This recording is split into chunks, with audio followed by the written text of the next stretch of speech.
The home runs are piling up, and so are the wins on this homestand.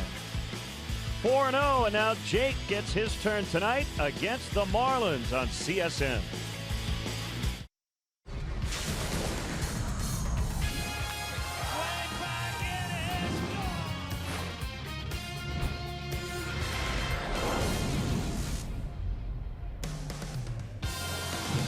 Cubs baseball on CSN Chicago is presented by State Farm. It is still on the cool side, but clear skies above, wind blowing in as we get you set for game 2 tonight as the Cubs look for their 5th in a row to start this homestand, hosting the Miami Marlins. Great to have you with us. The Cubs are back in first place, tied with Milwaukee going into tonight. Jim Deshaies, Len Kasper, and they turn to Jake Arrieta this evening. Jake Arrieta, really good last time out against the San Diego Padres. He's been outstanding at Wrigley Field throughout his career. Problem is he hasn't pitched here much this year. Just 3 starts here in his home ballpark. He's 2-0 with a 3.06, 27-12 lifetime here with a 2.24 ERA. This will be the Marlins' first look at Jake since 2014.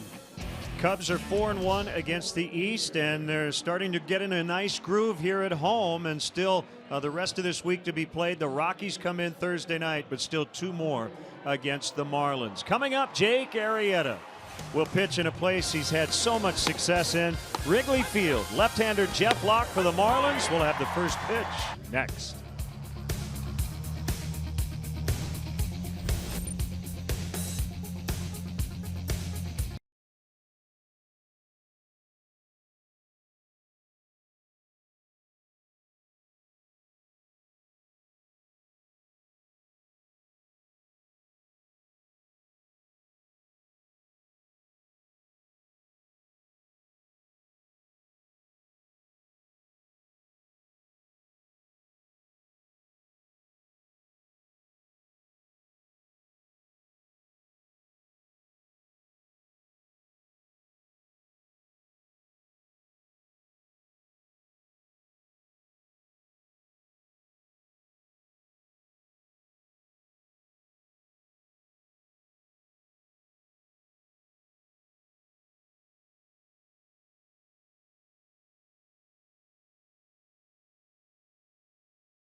CSN Chicago is brought to you in part by Lexus, who encourages you to experience amazing.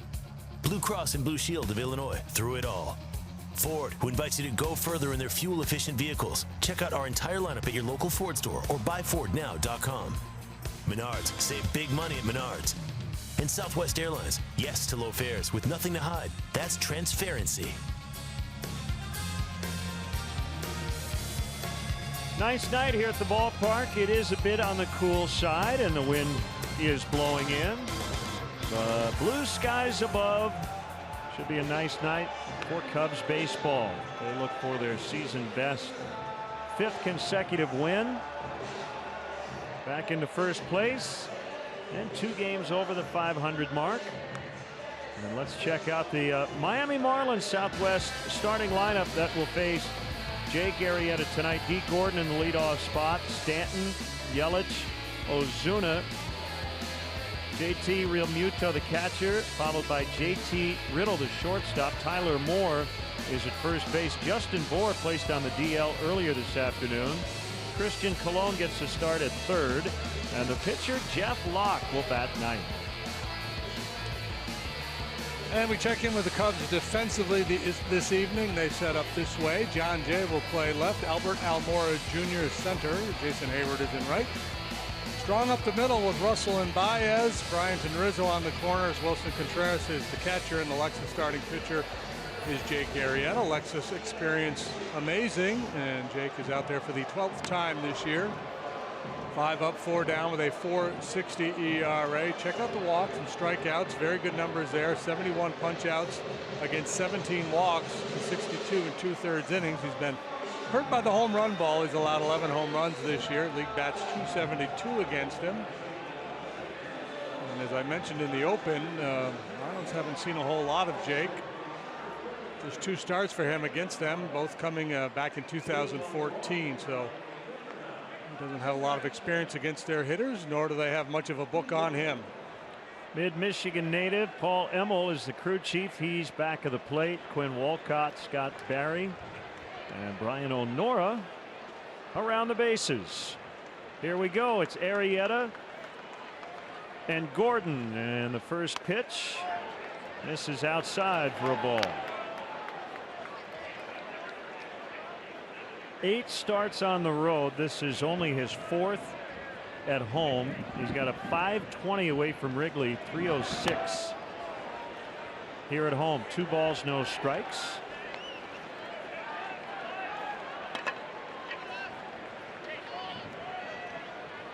.67 degrees, so a little warmer tonight. Still a pretty stiff wind coming out of the north at 15. Yeah, make sure you got your paperweight handy. He's going to be blowing around here. Arrieta over his last 3 starts, a 2.50 ERA, 18 innings of work, 22 strikeouts against 4 walks. That is foul past third. Cubs a 3-1 winner last night. Hit a couple of balls out of the ballpark. Gordon with a sac fly in the 6th supplied the Marlins lone tally. Game 2 of 7 in the season series. Now 2-2 on him.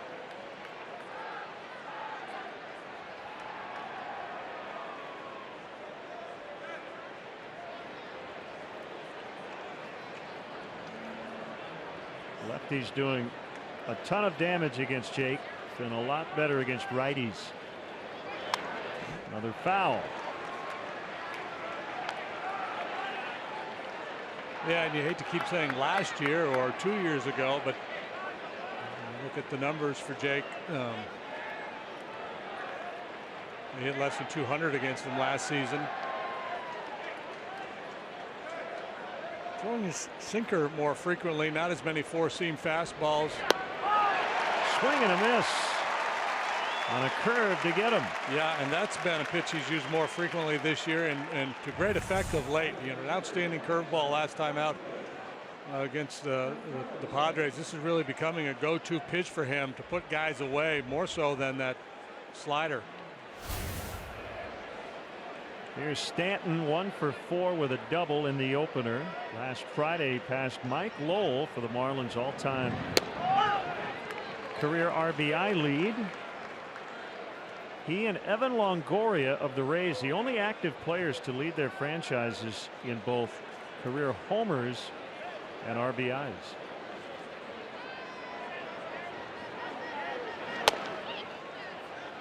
One and one. 2014. Stanton has done a fair amount of damage against the Cubs. Only 2 of his home runs against the Cubs have been in this ballpark, and they came in the same game. The trajectory of that home run was something else, and that's something very few guys can do like Stanton. Get that low liner that just the other way too keeps going. Yep. Swing and a miss, 2-2. And the strikeout rate is down a little bit for Stanton this year, and you know, we've been told that he's taking a more disciplined approach at the plate, willing to shoot the ball the other way. Got a little out of that approach in a big situation last night. Mike Montgomery got him to chase a couple curveballs. That one hit really hard on the ground into center for a base hit.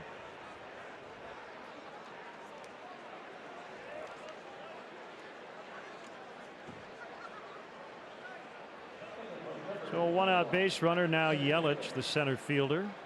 0 for 4 last night. That snapped a career starting 12-game Wrigley Field hit streak.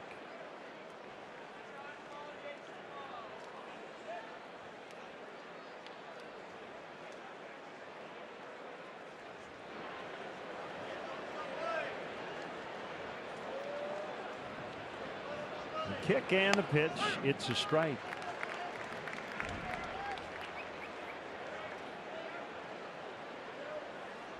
Cubs back in a virtual tie for first with the Brewers, who lost to the Giants last night.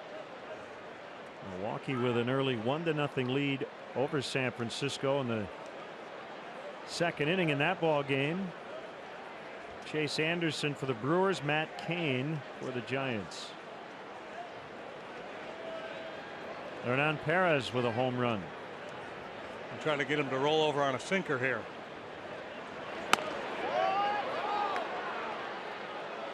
It's funny, I mentioned that Jake is throwing his sinker more often this year than in the past and backing away from the four-seamer. So you would think with that approach the ground ball rate would be up.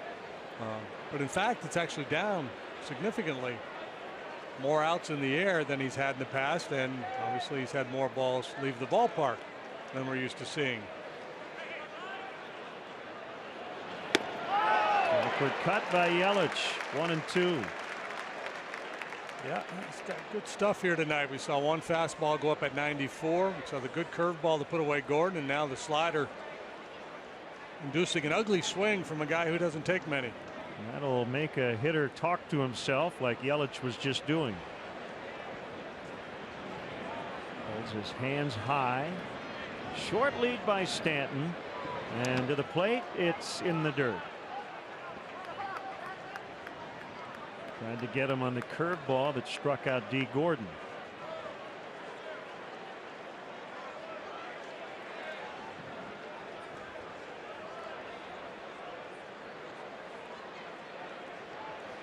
Silver Slugger Award for Yelich last year. With 298, 21 homers, knocked in 98. Gold Glover in left back in 2014. Now plays center. It's a swing and miss from a lot of guys. He just tracks the ball very well, very disciplined, typically sees a lot of pitches.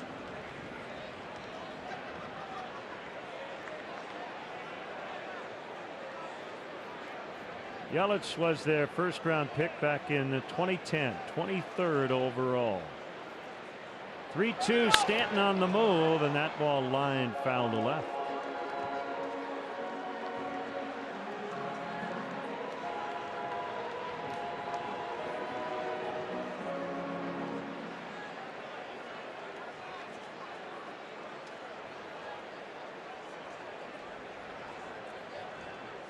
With the win last night, the Cubs improved to 18-11 here at home.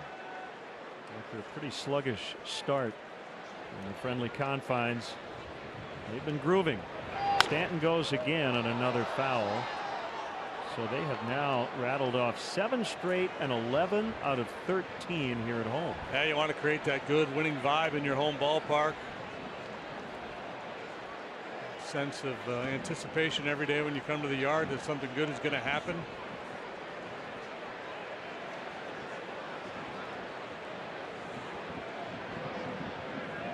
Just looking over for a little guidance. What are we going to do here? How are we going to finish him off? Let's try the changeup.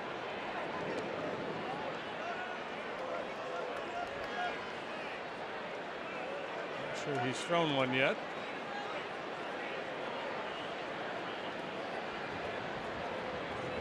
Well, he had a set at the waist. Stanton runs, bounced foul.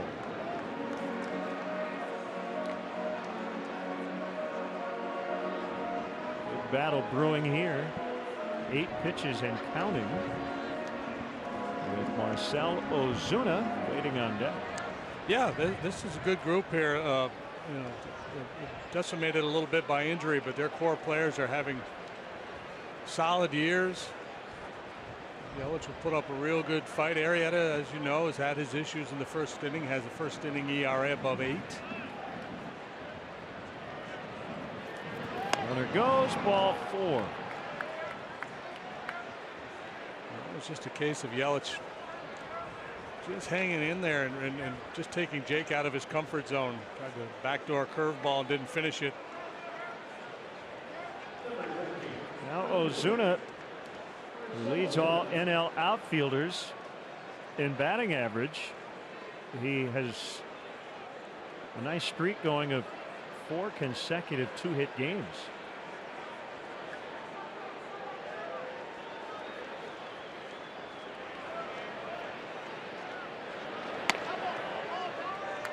Curveball didn't find the plate.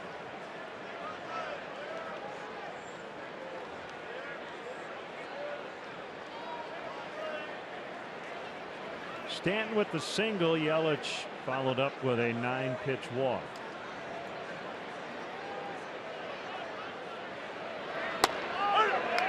So Marlin outfield, one of the most productive in all of baseball. You see the numbers for Stanton, Yelich, and Ozuna. A lot of production from this trio. If you're looking for outfield production, you got to go east. Only the Nationals have a higher OPS from their outfield than the Marlins, and only the Mets have hit more home runs in the outfield than the Marlins. Ozuna was able to hold, and it's 2-1. Great story last year. He was a starter for the National League in the All-Star game after being demoted to the minors the season before, just after an 0-for-3 here at Wrigley Field. A nice comeback story in 2016 for Ozuna. And off to a really good start. That curve looked good, but couldn't get the call from Paul Emmel. It's 3-1.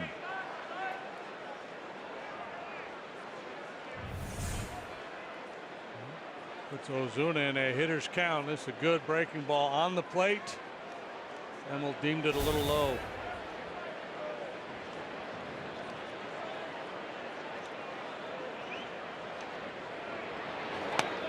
That's a strike. Kind of passive there on that 3-1 heater up in the zone.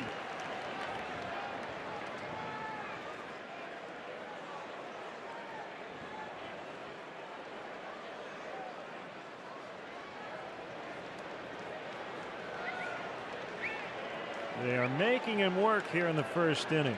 This will be his 27th pitch.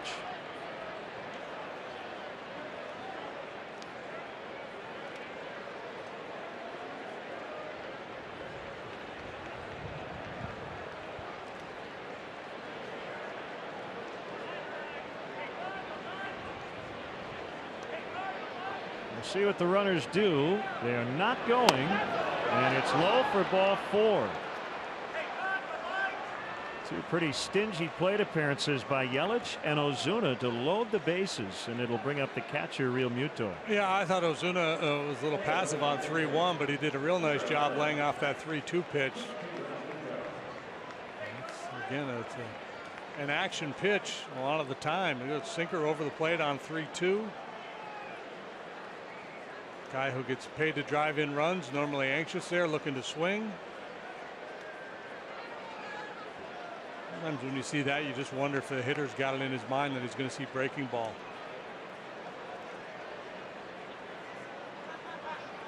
It's Jacob Tyler Real Muto. Base is full and 1 out. Marlins came into this series hot off an 8-2 homestand before being cooled off on a cold night last night. Strike 1 called. Eddie Butler, outstanding work last night, picked up the win, 5 2/3 innings of 1-run ball, and then Mike Montgomery went the rest of the way to get the save.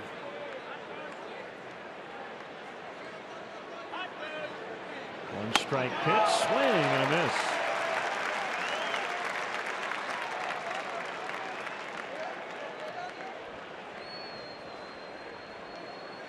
There's Mr. Butler. He's in that happy zone day after a W, just hanging out.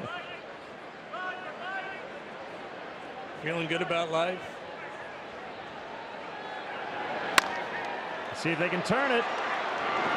They get only one. Just not a lot of rhythm there.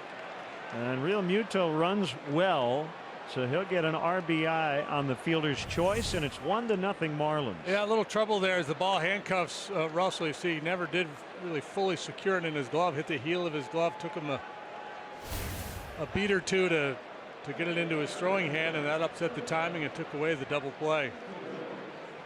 So a run in, runners at first and third, and now it's the shortstop, another JT Riddle. It felt like a double play off the bat. Joshua Travis Riddle takes a strike.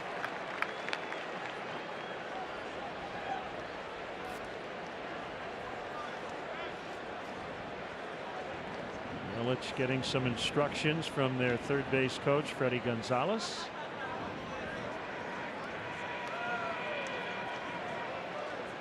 And the 0-1 off the inside.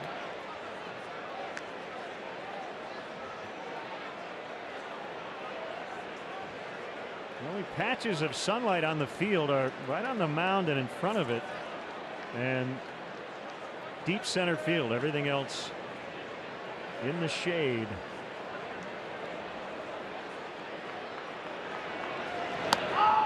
One and two. Blew that one right by.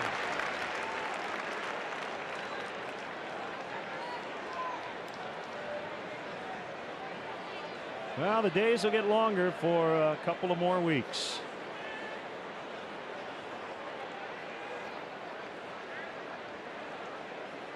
Gorgeous night here at Wrigley. Runner takes off from first, swing and a miss. Riddle's out. But the Marlins made Jake Arrieta grind through the opening inning. They score one, and the Cubs are coming up when we come back.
Cubs Southwest starting lineup written out by manager Joe Madden. John Jay gets the start in the leadoff spot, and in left, Bryant, Rizzo, Contreras in the cleanup spot tonight.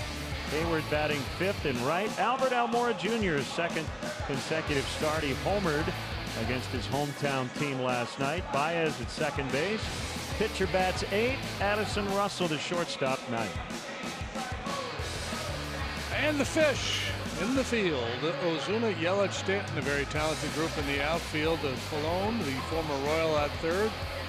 Riddle, the Riddler, and Commissioner Gordon in the middle of the diamond. Tyler Moore is the first baseman. JT Real Muto is the catcher, and Jeff Locke, the lefty. We've seen a bunch of him over the years with the Pittsburgh Pirates. In his career, 35 and 38 with a .439 earned run average, making just his second start this year. He's plagued by some bicep tendonitis. Has been on the DL up until just a few days ago. His first start was pretty good, and a strike on John Jay, and the leadoff man is presented by Benny's Beverage Depot. If John gets a hit here, Benny's Beverage Depot will donate $100 to the Greater Chicago Food Depository. Left doesn't bother Joe Madden much in terms of getting Jay into the lineup, and he said he wanted to get him in to keep him fresh. Probably won't start again the rest of this week. He's been great off the bench, 9 out of 20 in the pinch, including a game-winning hit on Sunday night versus the Cardinals. You notice that exaggerated turn by Locke. It's something he did much of his career. He kind of got rid of it, and now this season has brought it back.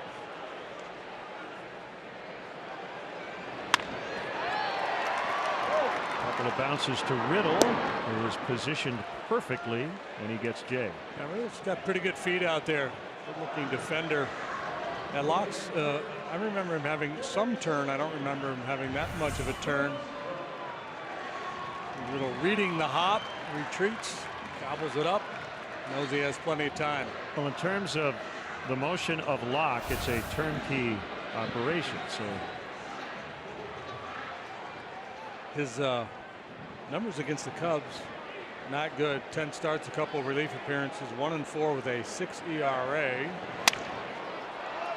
Chris just broke his bat. And the friendly confines have been anything but friendly to Locke. 0-3 here at Wrigley with an 8.42 earned run average.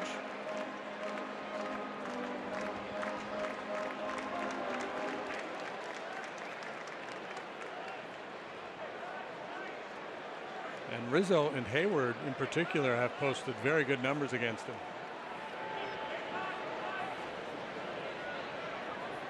It's not shabby either. The left-hander fires, and it's in tight. And Bryant, who had the game-winning homer in the very first inning last night, 2-run shot off Dan Straley. Chris has not been compiling a lot of hits lately, but both of his hits on the homestand have been homers. There's a non-home run base hit. Right on cue. You can start that compilation.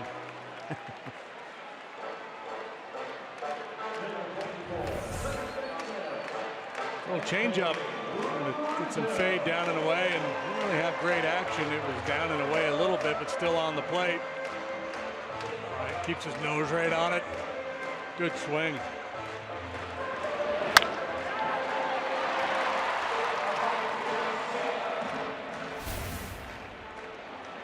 Well, as I look at this lineup, you've got 1, 2, 3, 4, 5 guys in the Cubs lineup who are from Florida.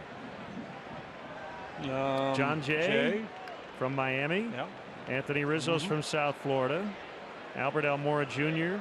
from Miami. Javier Baez from Puerto Rico, but went to high school in Jacksonville. And Addison Russell is from Pensacola. Yeah.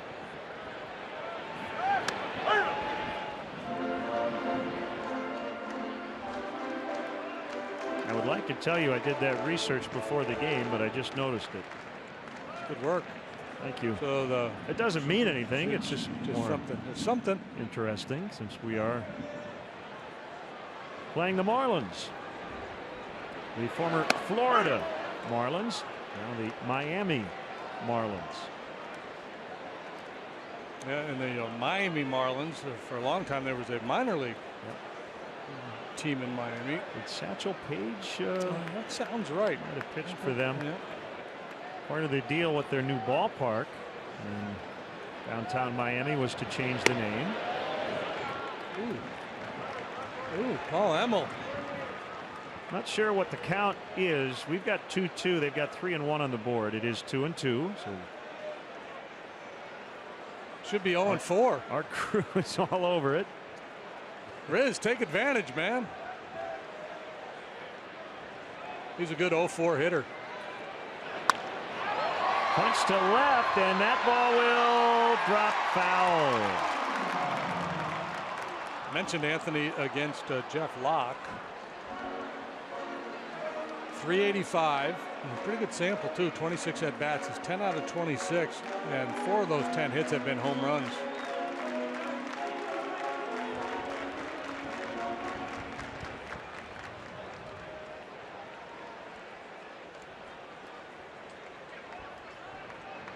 Yeah, Satchel Paige pitched for the former version of the Miami Marlins in their first season in 1956 as Rizzo fouls at the plate. Bill Veeck had been recruited to help launch and promote the club that year. Did Bill Veeck work for every baseball team ever in some capacity? Well, whether he knew it or not, he did. Yes, he did.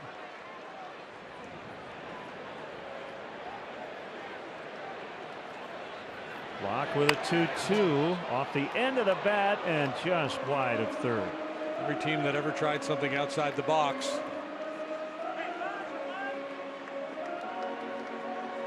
Well, as we look out at the ivy here at Wrigley Field and the scoreboard, all that stuff, that Bill Veeck's footprints all over it.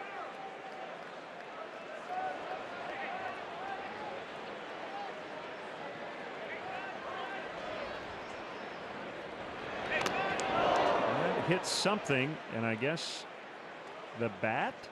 Foul ball. Yeah, I guess that's what Paul Emmel was signaling. Maybe got the knob of the bat. Nothing, he choked up. Yeah, no, got up above the hands.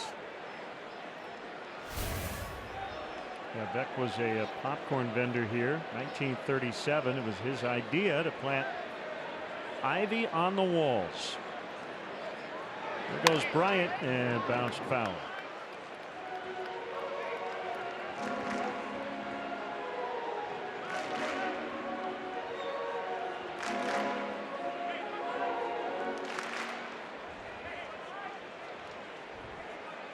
And Joe Madden feels pretty comfortable sending Bryant here with Rizzo up at 2 strikes because of Anthony's ability to put the ball in play.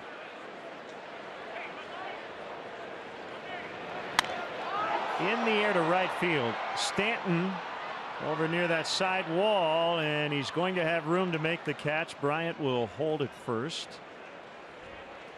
That's out number 2. And we'll bring up Wilson Contreras. 2 hits last night, and the out he made was a fly to the warning track. Yeah, a ball that on many days would have landed in the bleachers.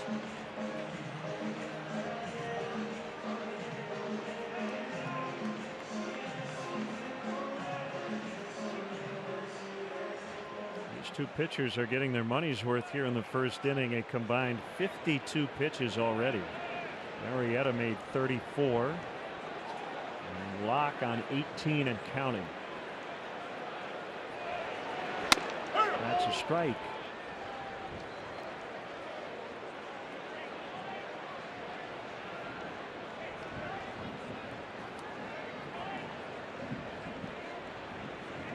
Bryant singled with 1 out. Now there are 2.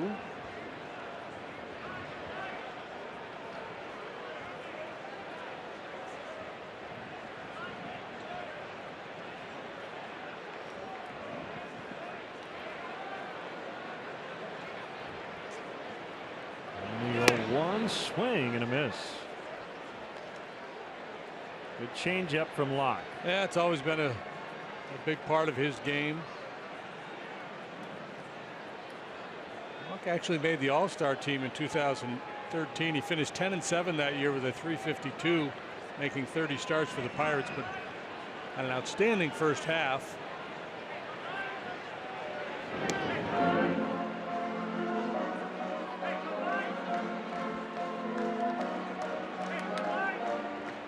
I want to give a shout out to the Central Iowa firefighters working tonight. They've got us on. And hope it's a very quiet night for you guys.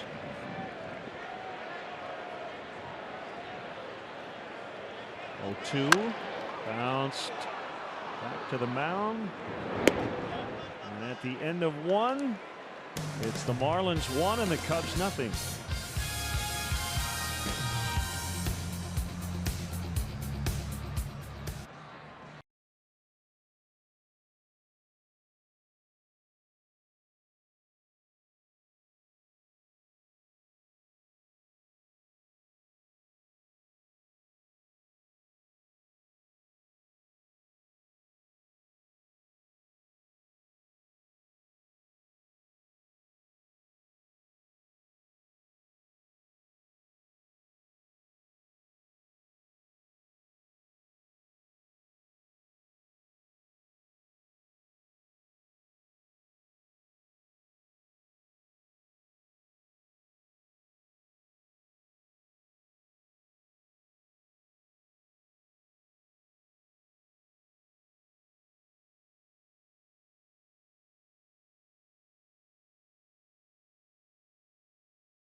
in the second at Wrigley Field. This is a Miller Lite game report. Arrieta back out on the bump, and a lot's been made of his drop in velocity this season. And earlier today, Joe Maddon was asked whether or not, if the mid to upper 90s don't show up for Jake this season, can he still be effective? Can he still be successful? And Maddon went on to say, I'll take effective velocity. If he can command his fastball, Maddon says he still thinks 92, 93, 94 can play for Jake. But JD, I ask you, how big of an adjustment or how challenging can that be for a guy who has relied on his power so much like Arrieta? Well, yeah, I think he's, he still has at least a major league average fastball. In the last couple of starts, it's been on the uptick a little bit. He's hit 94 tonight. Yeah, we saw 94. We saw 94 in San Diego. He's not averaging 94, 95 like he did a couple of years ago. But if he's, touching 94, averaging 93, and he still has real good action on the sinker and with his breaking stuff, he's got plenty to be a top of the rotation guy. He's run into some funky stuff this year. He's given up a bunch of home runs. You normally don't see that from him. He's had some innings get away from him. But when you just look at the quality of his stuff, he's still very capable of pitching at a real high level. Well, and we've often said he really has above average stuff across the board with his power slider or cutter. And the curveball has been used quite a bit, as you mentioned earlier. And I like his changeup too. Yeah, he's by no means a one-trick pony. It's a wide assortment of pitches. He's got that funky crossfire delivery that adds deception. I think the problem, and problem might not be the right word, but the narrative around Arrieta, he was so good 2 years ago when he was throwing 95 plus all those other attributes. Everybody wants to see that again. Hayward makes the grab, and Moore, he is retired. They'll bring up Christian Colon, who began the year with Kansas City, designated for assignment May 10th, and then 6 days later claimed on waivers. Sixth start with the Marlins. Hey, did you get your floppy hat? No, tonight? not yet. I'm anxious, so hopefully we get a couple delivered up here. 2014 wild card game against Oakland. Game tying RBI, game ending run in the 12th to send the Royals to the division series, as Russell will throw him out. Cub fans, it's June in Chicago, and it's a great time to see a game at beautiful Wrigley Field. Tickets are still available for this homestand, especially for tomorrow's series finale with the Marlins and Thursday night's opening series matchup with the Rockies. Get your tickets now at Cubs.com.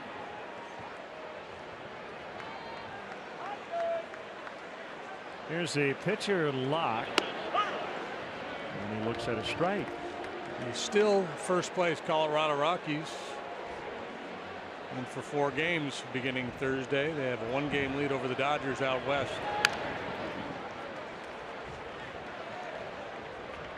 And they're starting a 2-gamer with the Indians in Denver tonight.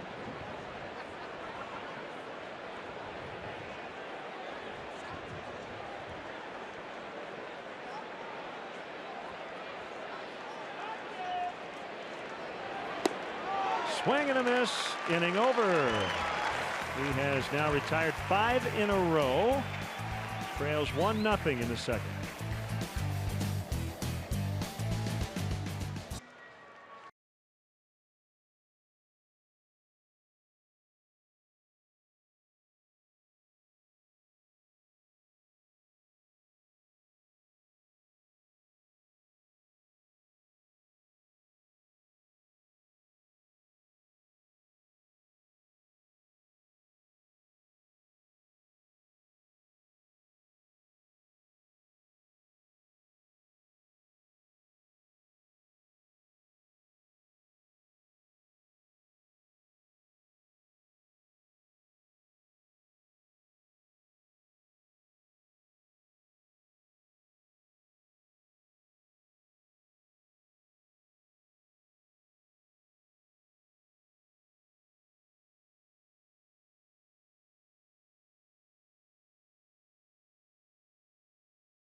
Shining stars down on the farm. Victor Caratini, who was impressive in spring training, continues to impress. Player of the month for the Cubs in the minor leagues. 366 average, 3 long balls, OPS of 971. And right-handed pitcher Duncan Robinson, 2-1 with an ERA of 1. 27 innings. He struck out 24 and walked but 2. He's with the South Bend club.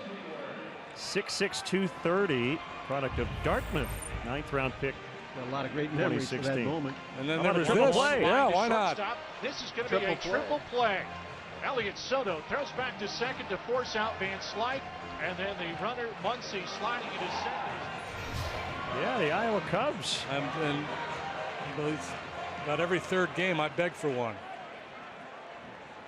6th in iCubs history. And I guess they've got a local TV promotion. A family won $8,000 as a result of that triple play. How about that? That's pretty slick.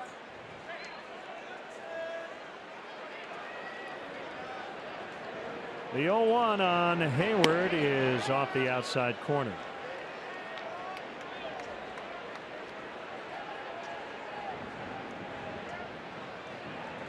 Jacob Hanneman, promoted to AAA recently. His batting is 180 at AA. This one will drop. Yelich can't quite get to it. Bloop single for Hayward to start the inning. Marlins play pretty deep in the outfield. I'm sure Jeff Locke thought when this ball left the bat it was going to be an out. But with that wind blowing in, and you'll see the break here from Yelich, a little bit of a hesitation, maybe even a drop step back. You see that a lot. That's kind of a trajectory ball off the bat. Outfielder thinks he's going to have to make a play going backwards, and by the time he adjusts, it's too late. Almora Jr. in the lineup, despite the fact that he bruised his right forearm during batting practice. Ran into the wall.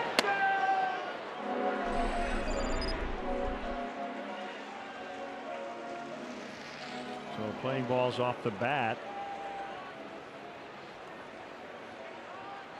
Unfortunately, he's in one piece.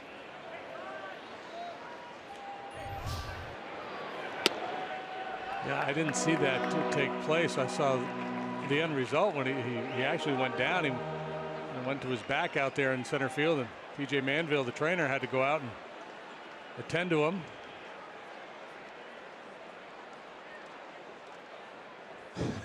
That's next level, man, when you're running into brick walls during BP. Yep.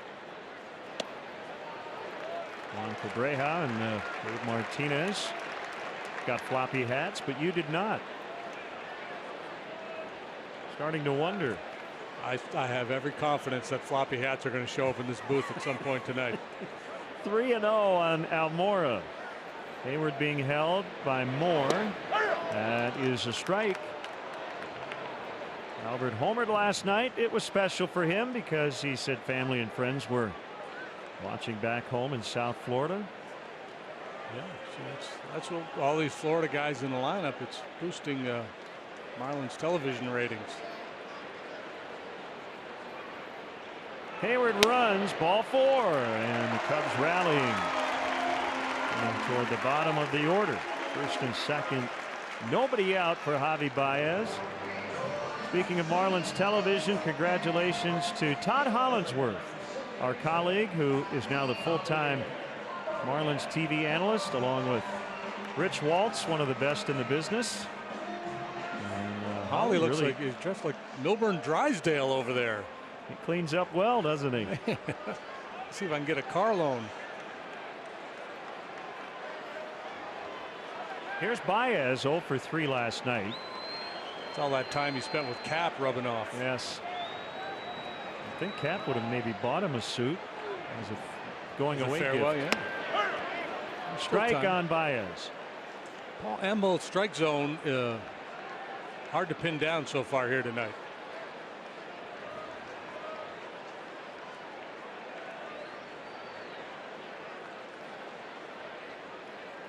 Locke is from the Northeast, New Hampshire. Conway, New Hampshire. Didn't he have a nickname, the Conway Comet or something? Redstone Rocket. Redstone Rocket. I knew there was. Something aerospace about it. It's located in the very picturesque Mount Washington Valley. Have you ever spent any time up there? I have not. It's beautiful.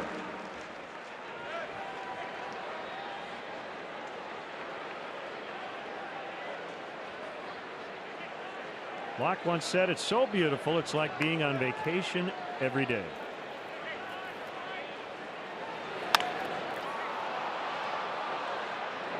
Moore was looking for some help. Infield fly rule, and he camps under it and makes the catch.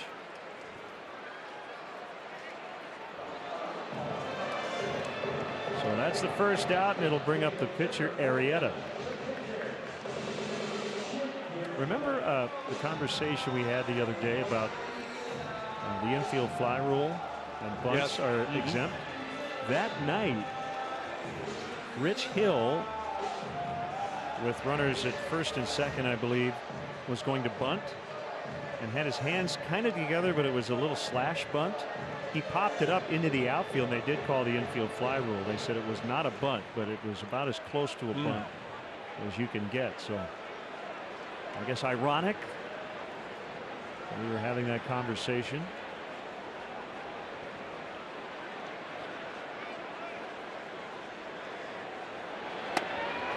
Strike on Arrieta.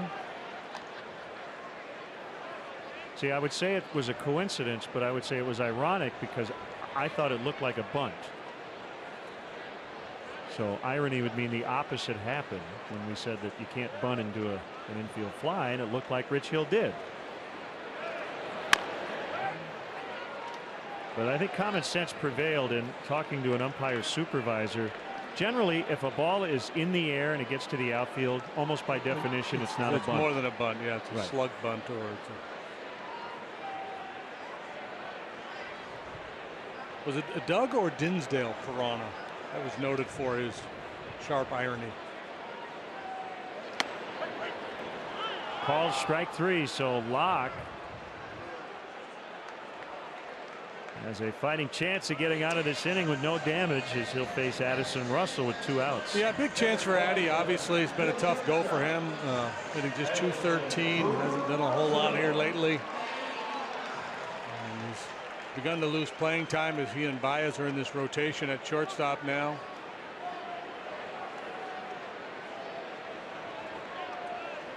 Got to make sure you get a pitch. Don't get too anxious. Well, remember the last guy got moved down to the 9 spot. He hit a game-winning grand slam on Saturday. Kyle Schwarber. Russell, not all that unfamiliar, batting 9th. He hit there a lot 2 years ago in his rookie season.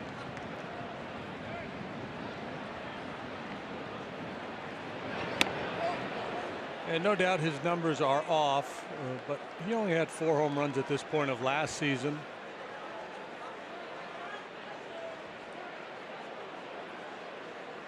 Where'd he end up with, 21? Sounds right. Off the inside corner. Yep, 21 and 95.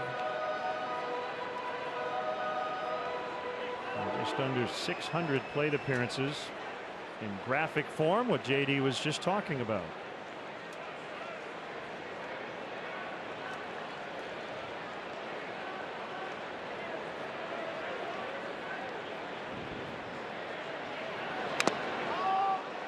Two and two. Reminding himself after that swing to kind of stay through the ball. Don't pull off. Try to stay through the middle.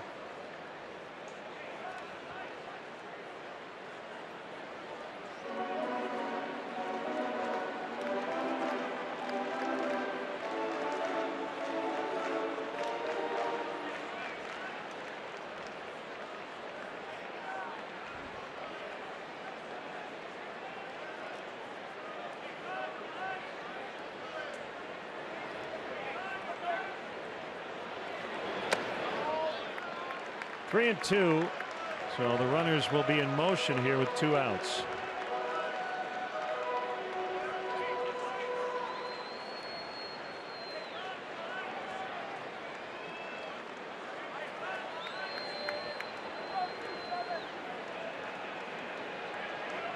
Double ought to get you 2 here. He likes his changeup and fastball counts. He also wants to buy a little time and think it over.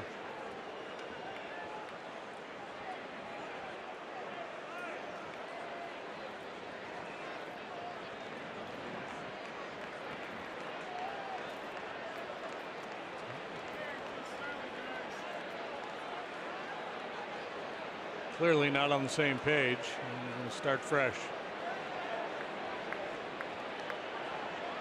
He wants to talk about it.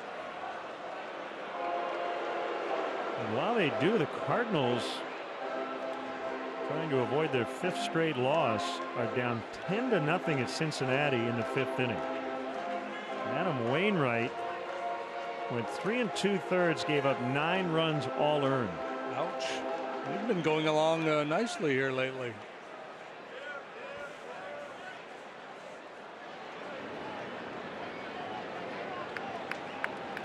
There go the base runners, and a Tapper fair. And the Cubs strand a couple. Leadoff single, then the walk. And that's it. 1-0 Miami after 2.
Chicago is presented by State Farm.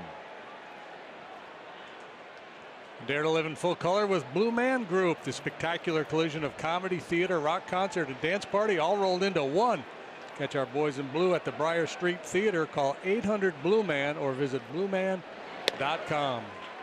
Swing and a miss by D. Gordon.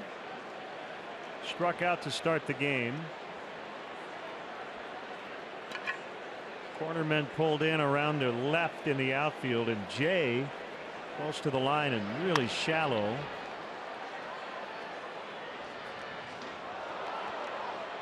More likely to shoot it the other way. There he had it with that running fastball, that sinker down and away. And not likely to drive it over Jay's head. Doesn't have much power the other way. He has not hit a home run yet this year.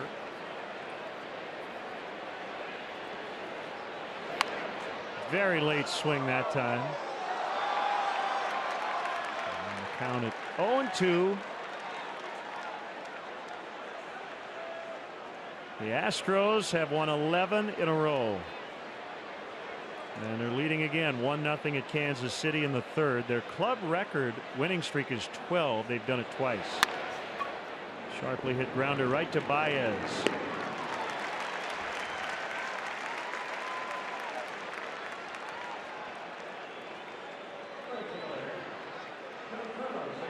The hitting star for the Reds tonight in that lopsided game against the Cardinals.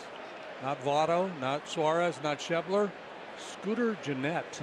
3 out of 3, 2 home runs. He's driven in 7. Wow. He might have a couple more ABs tonight. Stanton with a ground ball, diving stop. Chris Bryant, throw to first. He got him. Nicely done by Bryant. 2 down. Looking for back-to-back 1, 2, 3 innings is Arrieta, and he gets a little help from Chris Bryant here. The long man laying out quickly to his feet because Stanton moves well.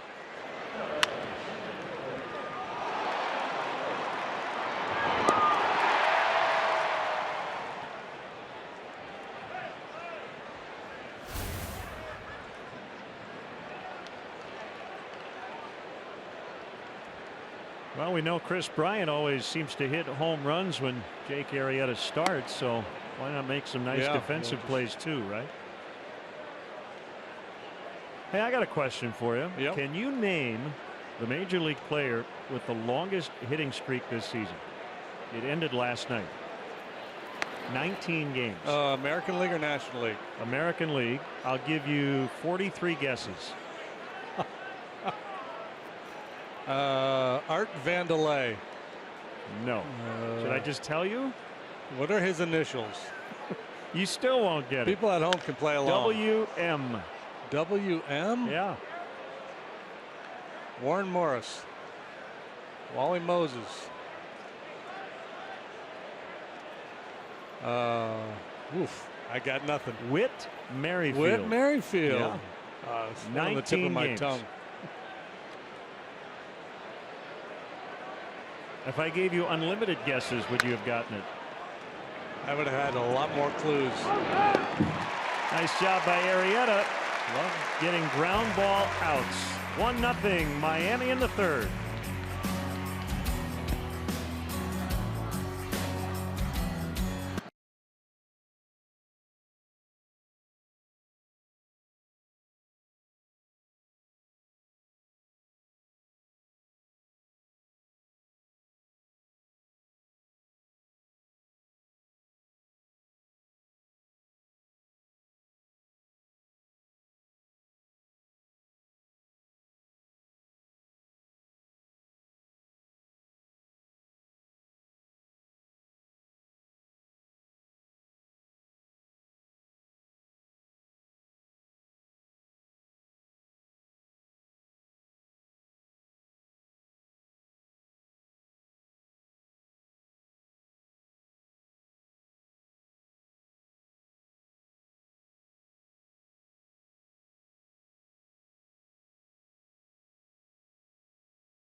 Pitch 7:05, and up to the first 10,000 early arriving fans will receive a 1908 Chicago Cubs replica throwback jersey presented by Benjamin Moore. Tickets are still available for this matchup. Visit Cubs.com.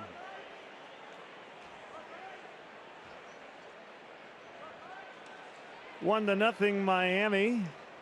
Here's John Jay. One strike on him.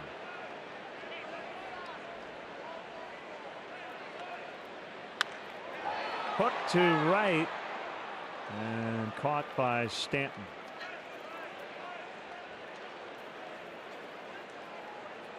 Here comes Bryant, who singled into left center his first time up.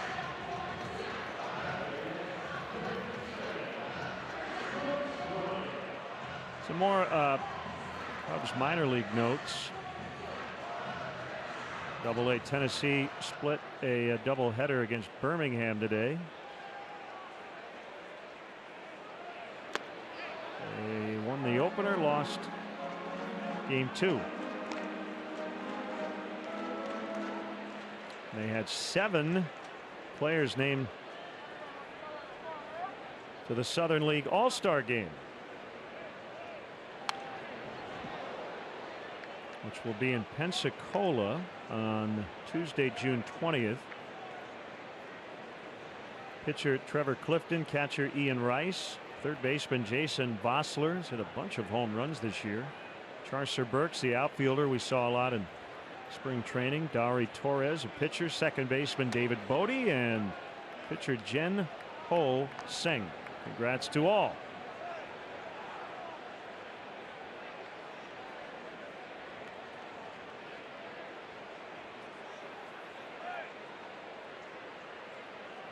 How about number 3 being called a ball? Yeah, that's. I mean, yeah, there's a number of these not even borderline.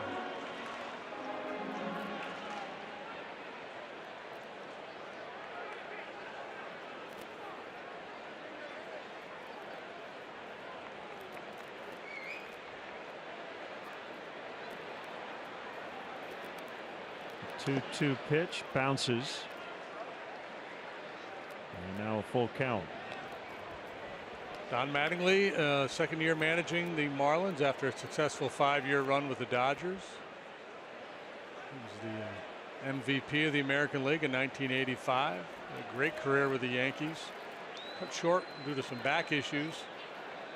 Great glove. He won 9 Gold Gloves as Bryant walks.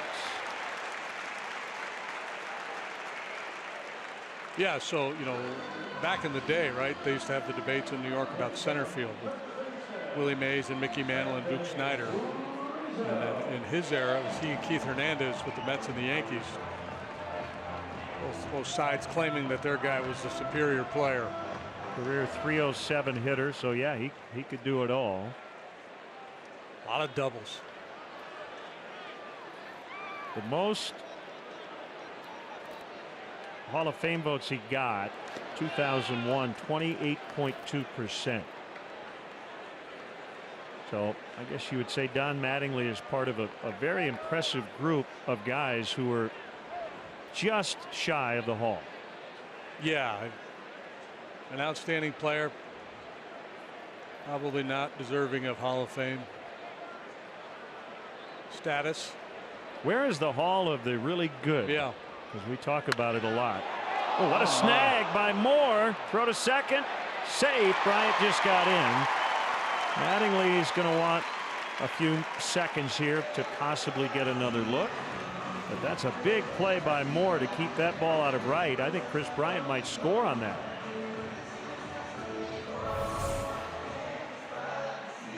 And the key there, he holds his ground. He doesn't stray too far off the base as Bryant takes the secondary, so he's right there to handle that smash by Rizzo. They will not challenge the tag at second, so Bryant is there with 2 outs.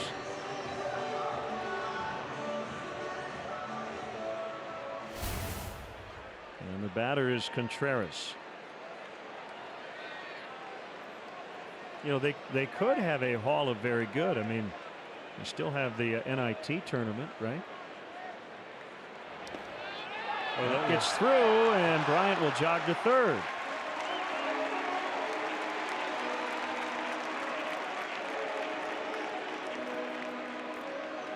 Probably not all that significant unless he throws another one. This is a spiked changeup. Muto not able to square up and knock it down.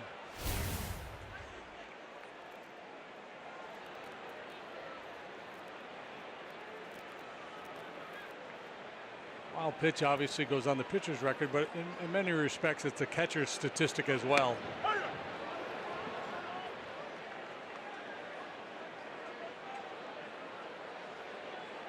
He blocks it properly. There's no advance, obviously. You know, Mattingly in his prime too. I mean, he was posting Hall of Fame numbers. He was done at the age of 34. Bounce to third, fair ball. And the inning is over as Colon throws out Contreras. Cubs strand 1, trail 1-zip at the end of 3.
site of the 2020 Ryder Cup. 4 of Golf Digest's top 100 public courses are all located in Kohler, Wisconsin, 2 hours from Chicago. Learn more at whistlingstraits.com/Cubs.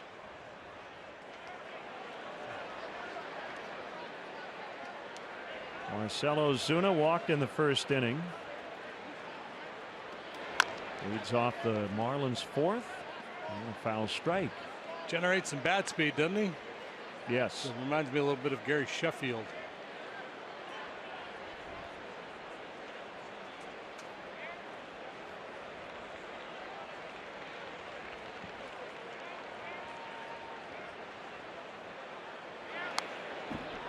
That was an awkward swing. 0-2. The Cubs made a roster move again today. Wade Davis is back off the paternity list. And Dylan Floro, who was here for just a day, was sent back to AAA Iowa. Into center field and caught by Almora. Congrats to Wade and his wife Caitlin, as their son Ty was born yesterday. So adding to their family, their second child.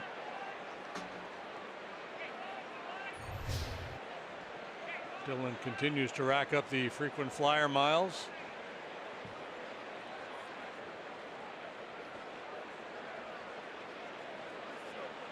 Real Muto legged out a fielder's choice in the first inning and picked up an RBI as a result.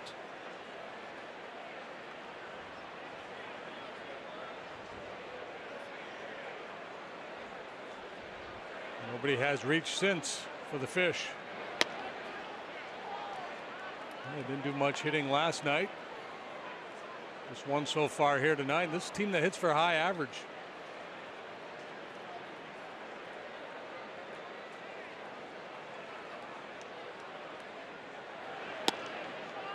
It's a little low. 2-1.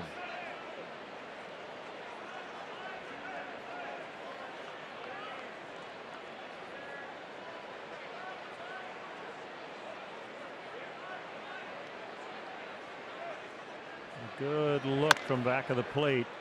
Charged by Russell.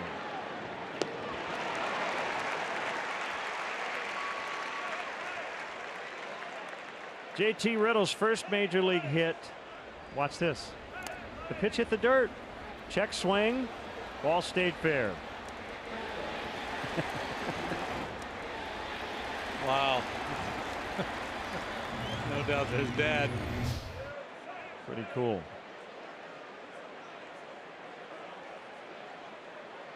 That's a tough scouting report to turn in. How do you pitch him? I don't know. Just don't bounce it. He's good on the bounce.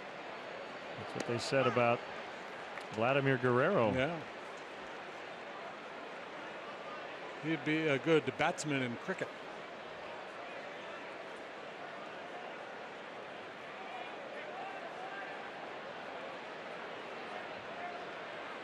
That one is outside.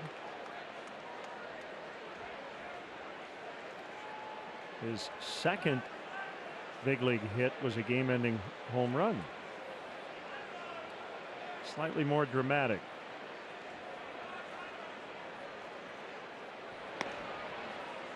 Two balls and a strike on him. He's in because Adeiny Echeverria is on the DL. Colon in there at third tonight. Martin Prado is on the DL. Miguel Rojas is kind of their super utility guy. He's on the DL.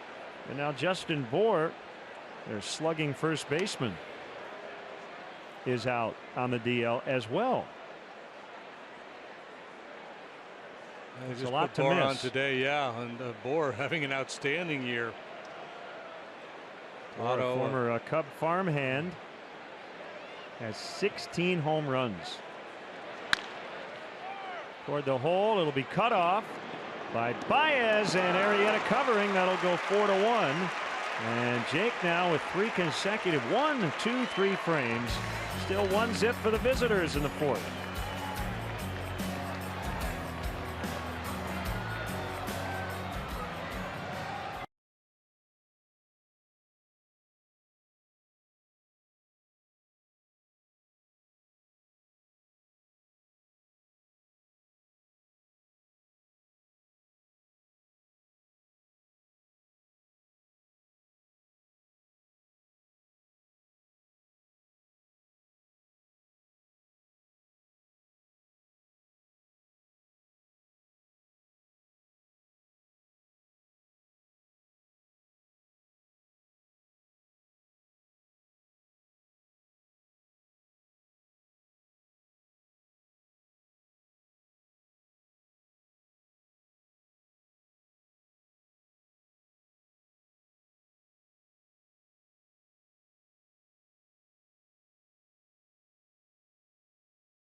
Welcome in the Rockies at 7:05 up to the first 10,000 early arriving fans.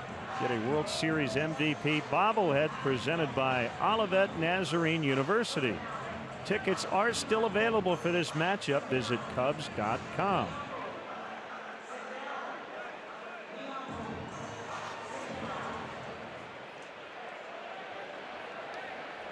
Jason Hayward leadoff single in the 2nd inning. 1 for 4 in the set. His teammates talking to reporters this week about his leadership and his steady nature. We all know about the weight room meeting during the rain delay in Game 7 of the World Series as he pops out to Cologne. I know it couldn't be easy last year going through his offensive struggles, but he didn't really seem to wear it, and that was noticed. Well, yeah, he was able to, still come to the ballpark and put in a solid effort and work hard and continue to try to get better in what in many ways was a lost season for him. Offensively, he was still tremendous out in right field. Yeah, won another Gold Glove.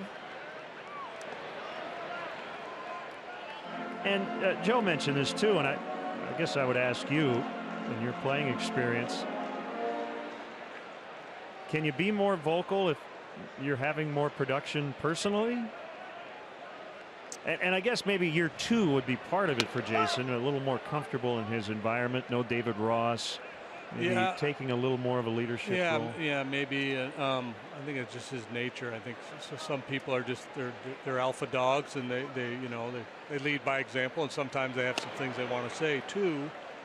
But I think the fact that Jason had that meeting in the World Series last year, despite having the miserable year, is really what got everybody's attention.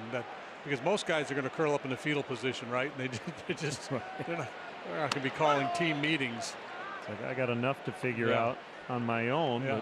Or who am I, having this rotten year to call everybody together and say, let's make a stand. But that's again, that speaks to his confidence. Swing and a miss. Almora is out.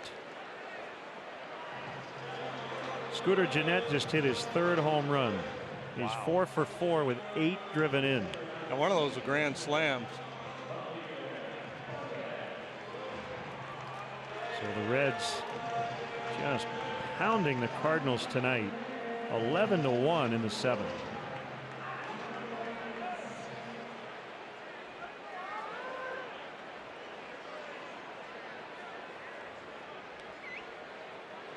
Say the Cardinals were a couple of wins away from being in first place over the weekend. They're only a game out of last. It's a crazy division. And the Pirates are leading tonight, so they could be in 5th place by the end of the night. Only a half a game ahead of the Reds, who have that big lead.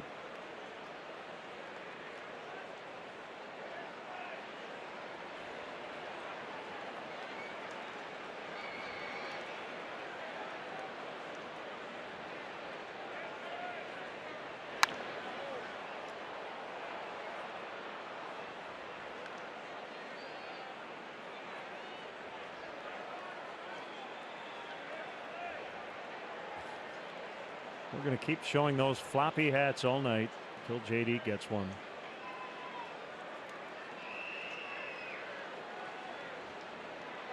The turn and the pitch, and Baez strikes out instead of arguing. He probably should have run to first. I think he's trying to make a case that he got a piece of that ball. And Joe is chatting with Paul Emmel on an appeal that apparently didn't happen. Let's see. Can't tell there.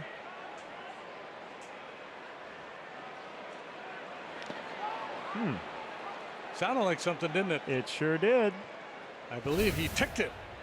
So that's it for the Cubs. In the 4th inning, they trail 1-0.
And Chicago.com, presented by Nationwide's Jeff Vukovich, serving the community for 38 years.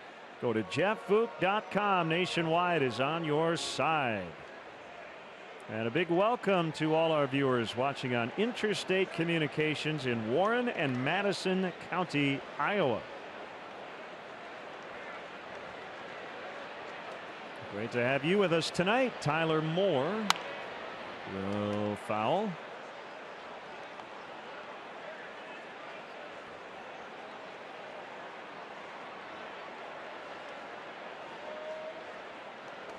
Arrieta has allowed 1 hit and trails this game 1-0. A tough night for Dan Straley of the Marlins last night. That liner is snagged by Baez. He went 7 innings. Gave up a couple of home runs, but other than that was really good, and he took the loss. Yeah, once he got that changeup going, he was really tough. Australia, a 14-game winner for the Reds last year, has seemingly come out of nowhere, but he's well traveled, and one's got a pretty dependable starter on their hands. And he was a waiver claim.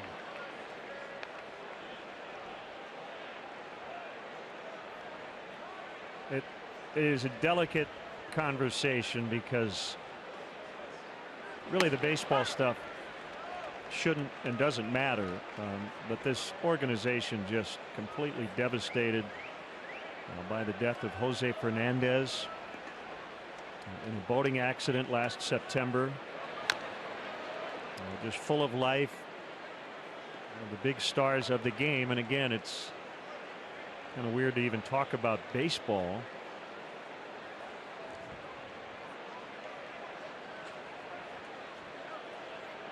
Edinson Volquez. The point you're making, though, there is a huge impact on the baseball side of it as well, obviously. Volquez honored Fernandez and Rodano Ventura with his no-hitter the other day. Former Kansas City Royal teammate. 2-2.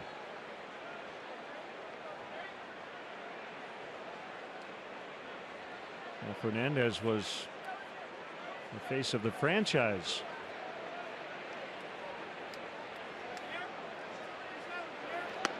Curveball called strike 3.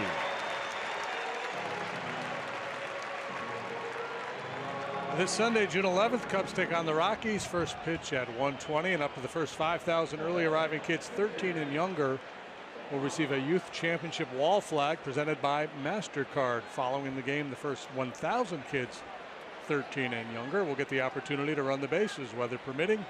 For more information, visit Cubs.com. Rumor has it it's going to be pretty hot. 90-ish over the weekend. Yeah. Lock batting here in the 5th. This franchise in the process of being sold. Jeffrey Loria bought the club in 2002 after selling the Montreal Expos to Major League Baseball, and based on some of the reports, he is poised to make a huge pile of money. They bought the club for $158.5 million, and well, I'm reading reports of possibly $1.5 billion. Pretty good return on investment.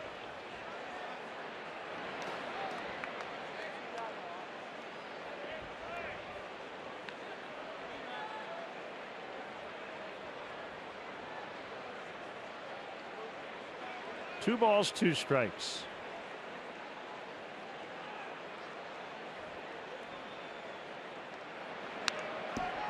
Pretty good hack there. Yeah.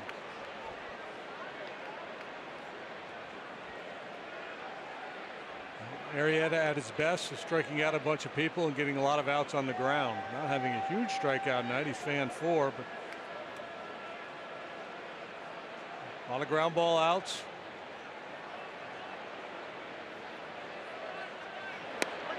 Called strike 3. He is mowing him down. Needs a little help though from the bats. Bottom 5. Still 1-0.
Ticket holder waiting list today to claim your spot in our lineup for season tickets. It's easy and free to register. For details, Cubs.com/waiting list. Foul strike on Jake Arrieta. A good groove on the mound, but trailing 1-0. Oh, yeah, take matters into your own hands. He's certainly capable. Silver Slugger winner last year.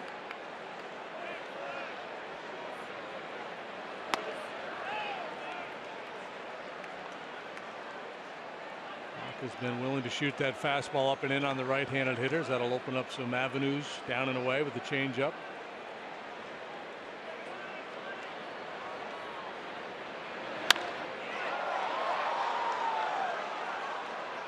Yelich stays with it, makes the catch. All right, I got a tweet. We get a couple a year. This one from Kyle wants to explain on the scoreboard here at Wrigley, the iconic scoreboard in center, the numbers of the pitchers on the out-of-town scores. Now, if you look at Miami Cubs on the left, so let's go over there. So 31 is Locke, 49 is Arrieta. But you look at everybody else, that number does not correspond to the uniform number. Okay, it corresponds to the number in the program, which I believe you have. Yeah. Right. So go to St. Louis. Yeah. St. Louis 13 and 4. Adam Wainwright to center, and the wind's going to knock it down as Yelich makes the catch. Yeah, they're listed in the program here in the scorecard that you get at the ballpark alphabetically. Each pitcher is listed 1 through, you know, most clubs are carrying 13 pitchers these days, so 1 through 13. Adam Wainwright is 13th alphabetically on the Cardinals, so he would show up on your scorecard as number 13. He's number 4 for the Reds. Bryce. So he must be in the game. Yeah. Yeah. So if you come to the ballpark, that's the corresponding number. It is in that scorecard. Oh, it's 4 for St. Louis. Yeah, that would be John Gant. Okay. So Gant relieved Wainwright. And Adelman is still in the ballgame for Cincinnati. I love the little code. I love that it's just it makes you go look at something else, and it's very cool. And the other part of it is on a night like this, if you add up the number of scores under National and American, you can't put them all up there. We've got 30 teams in the major leagues, so that's 15 games with a full schedule, and you can put what, 6 on each side. I wonder how they determine who gets eliminated. I guess the West Coast games would be, if you had too many, you would keep them off. Just have to kind of figure out which ones not to put on. Yeah. We've got the Nationals and Dodgers a little later. There's another game you could play at the ballpark. Who's not listed? The Cubs are listed as Cubs. The White Sox on the American League board listed as Chicago. Yeah, I've got an interleague game tonight.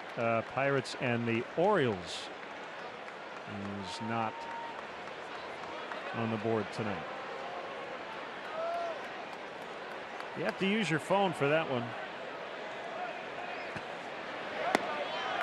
Jay draws the walk and keeps the inning alive for Bryant, who's been on twice. Hey, what did Russell do, by the way? I was looking at the scorecard. He flied to center.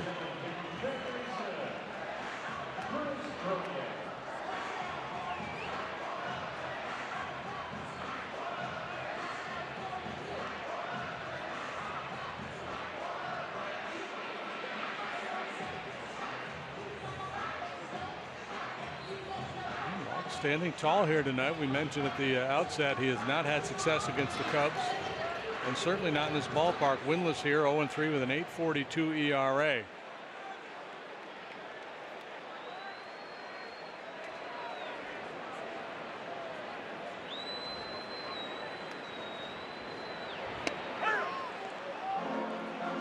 A strike.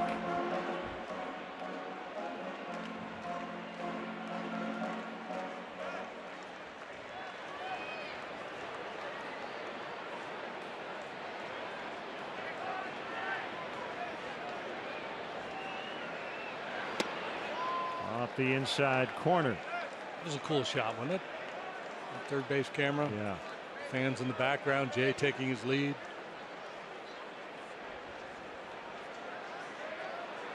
Base runner always wary with that left-hander on the mound.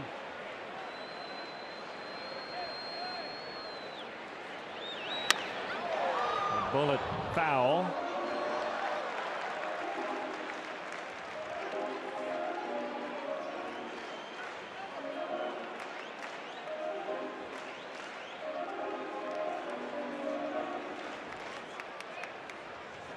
Not a whole lot going on offensively tonight. The Cubs have 2 hits, both singles. The Marlins have but 1 single.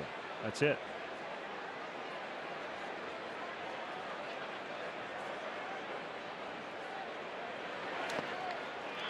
Jay took off right as that ball hit the dirt. And he'll make it in safely. Second wild pitch charged to Locke tonight, and great read. You got to look at the secondary lead and no hesitation from Jay.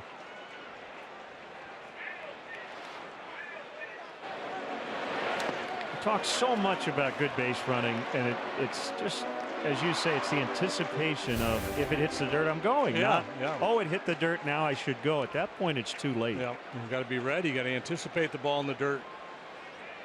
A lot of guys are looking for separation one direction or the other away from the catcher. I talked to Brandon Hyde about it on the last road trip. He said he'll talk to his guys about, certain catchers are really good at, what he called smother and recover. Other guys not so much.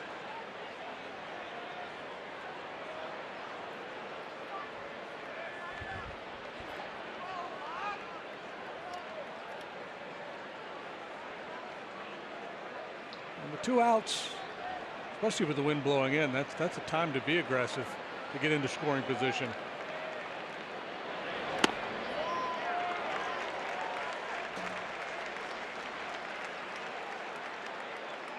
Again, Locke making just his 2nd start since coming off the disabled list. It's the first couple of months with an arm issue.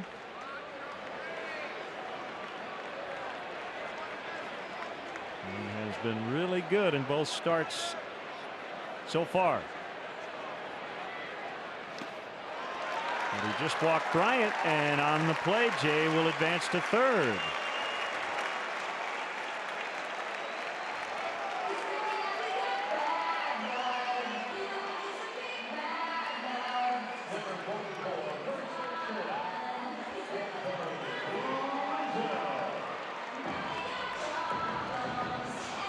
Pitching coach Juan Nieves will head out for a visit before Rizzo bats. Nothing doing in the Marlin bullpen. Locke has never been particularly efficient. Typically takes in a lot of pitches. I think it's the nature of his stuff. He just can't challenge the middle of the strike zone. He doesn't have a lot of movement on his fastball, so he's got to move it up and down, in and out, change speeds. Be willing to get into some deep counts. When you pitch backwards, he can throw change-ups in hitters' counts.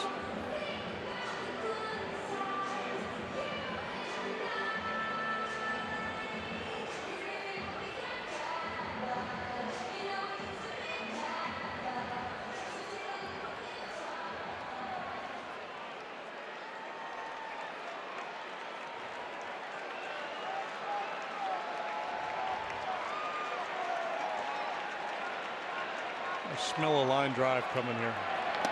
High for ball 1.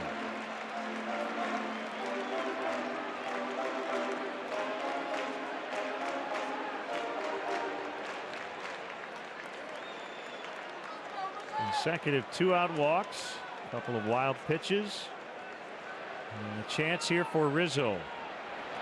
Oh, there you go, deep right, and gone.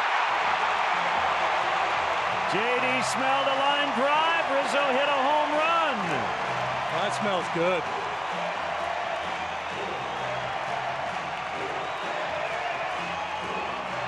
He's got a fine bouquet and great legs.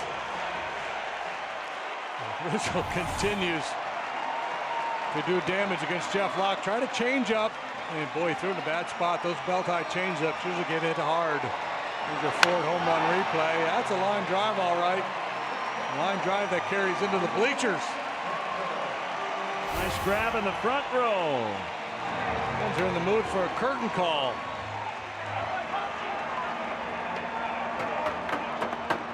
So he ties Bryant for the team lead with his 13th, and they've got the lead 3-1.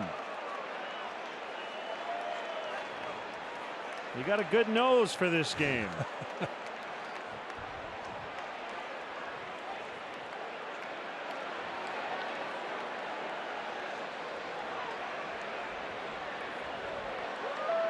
Third homer of the series for the Cubs. All their runs have come via the homer. Riddle can't handle it. That ball looked like it had a lot of funky spin on it.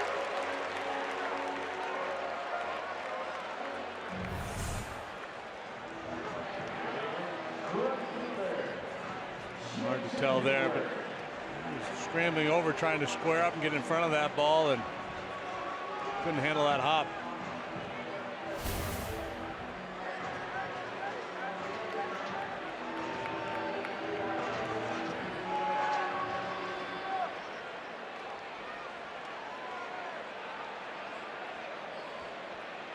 All this happening with 2 outs.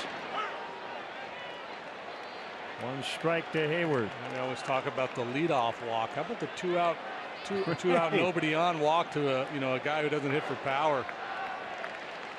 With Bryant and Rizzo behind, obviously credit Jay for working the walk. But that'll haunt Locke tonight.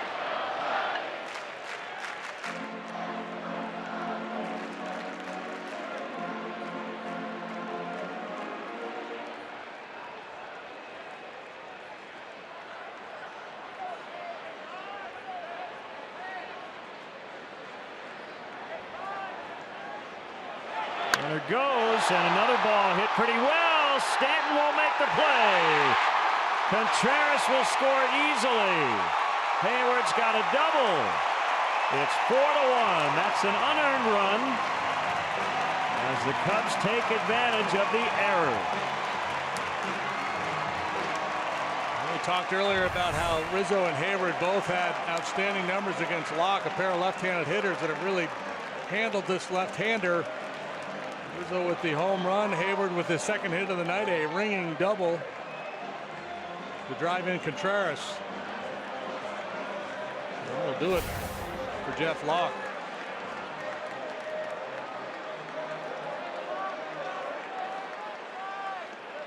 And here comes Don Mattingly. And yeah, this whole game changed on a dime on the 3-run homer by Rizzo. They've added on to that. 4-1, still batting in the 5th.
All-Star Game. Vote early, vote often, vote now at Cubs.com/vote.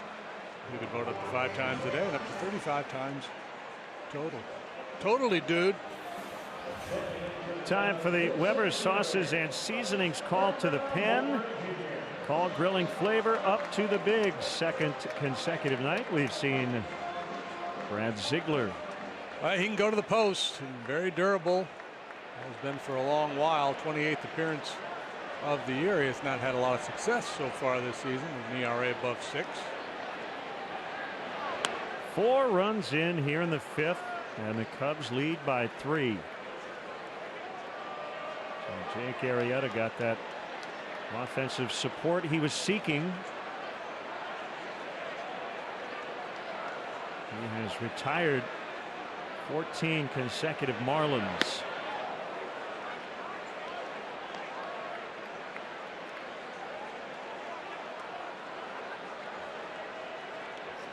And of those 14, only 2 have hit the ball out of the infield.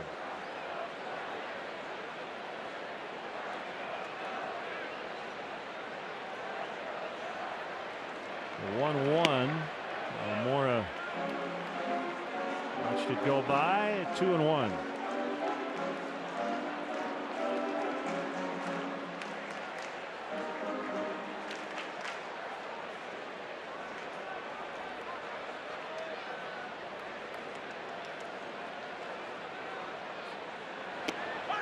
Breaking ball at 72 for a strike. Albert, not so sure. And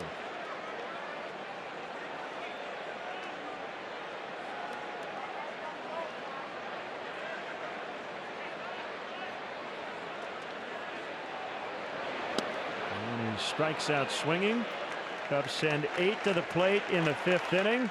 Anthony Rizzo, after a couple of walks, with a line shot, a home run.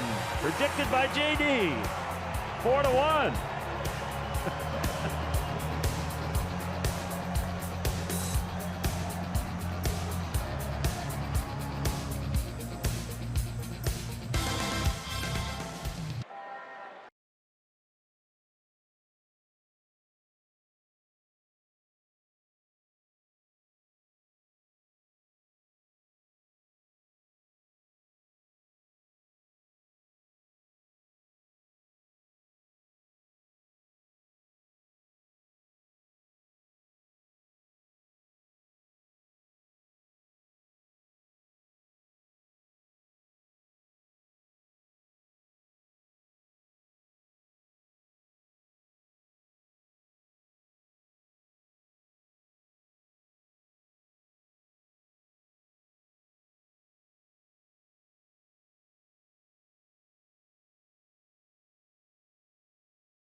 Your Miller Lite game report, a big 5th inning from the Cubs, and it all started with John Jay's walk, 2 outs.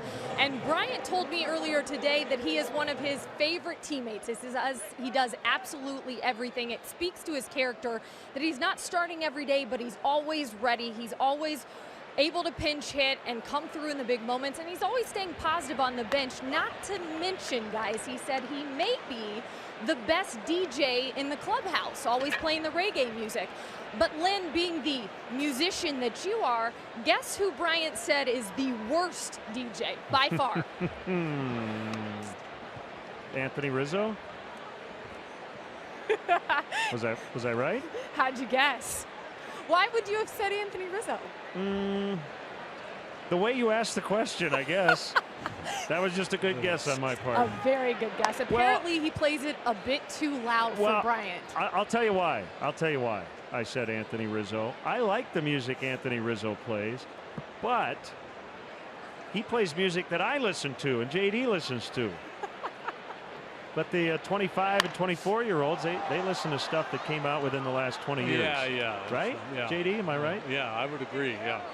So that's not a knock on Anthony at all, but I think he's into more of the stuff that his parents might have been into. 2 balls, 2 strikes on D. Gordon.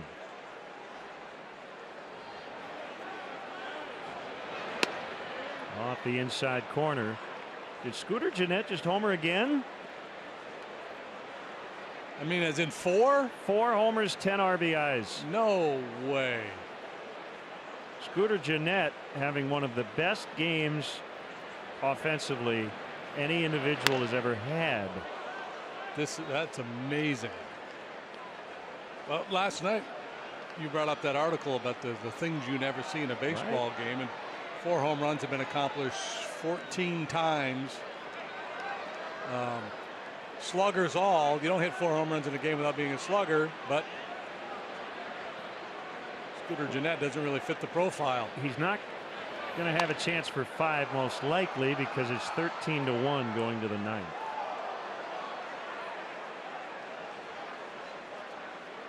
My goodness. First Red ever to hit 4. And you know the Reds have only been around since what, 1870 something. Well, yeah. Think of all the sluggers that have played there. Frank Robinson, Johnny Bench, Ted Kluszewski, Tony Perez. Gordon bounces. Russell doing a good job to jump all over that ground ball because Gordon, one of the fastest guys in the league, and that's 15 in a row retired by Arrieta. On the move, fluid through it. And you gotta have a sense of urgency with Gordon going down the line. Keith Law just tweeted Scooter Gennett has hit 9.5% of his career home runs tonight. That's amazing. This is amazing stuff. Man, I love baseball. You have to change his name from Scooter to Slugger Gennett. Yep. Stanton grounds to Russell. And Rizzo digs it out. We're out on the ground for Arrieta. Addison knew he had more time with Stanton running, but maybe got flat-footed, causing that throw to be a little low. Well, he was moving in the right direction. Ball got in on him a little bit. So that's the potential downside of the shortstop rotation, right? You take Russell, who's arguably the best defensive shortstop in the game, and take away some of the playing time. He might not be quite as consistent out there. Well, Fangraphs, according to defensive runs saved, they have him leading all shortstops. So even though he's had a few bad throws this year, he's made a lot of big plays. He has great range in either direction.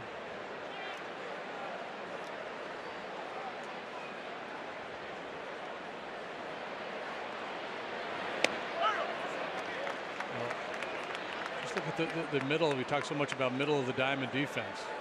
Almora in center, Baez and Russell up the middle, and Contreras behind the plate. There's some pretty dynamic athletes, those demanding positions.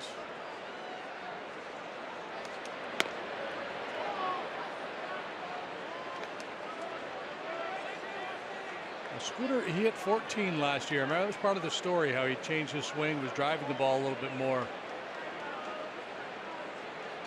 But you know, he had 3 this year coming into tonight. So Yelich aboard with 2 outs. And Arrieta hopes to avoid the fate of Locke, who walked John Jay with 2 outs in the previous half inning.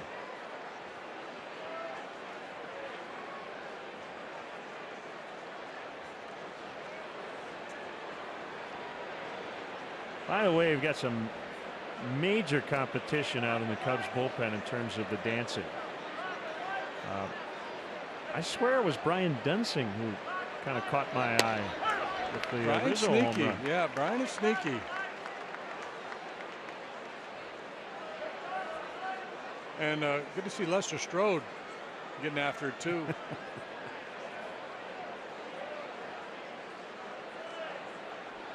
Sometimes Lester will just hang out in his chair and do a little arm dancing. Ozuna fouls off his foot.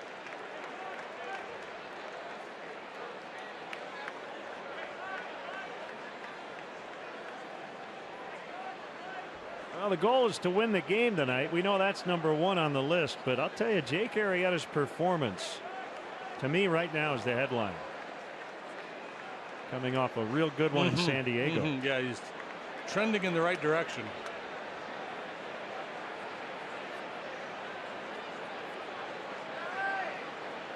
Nearing 100 pitches.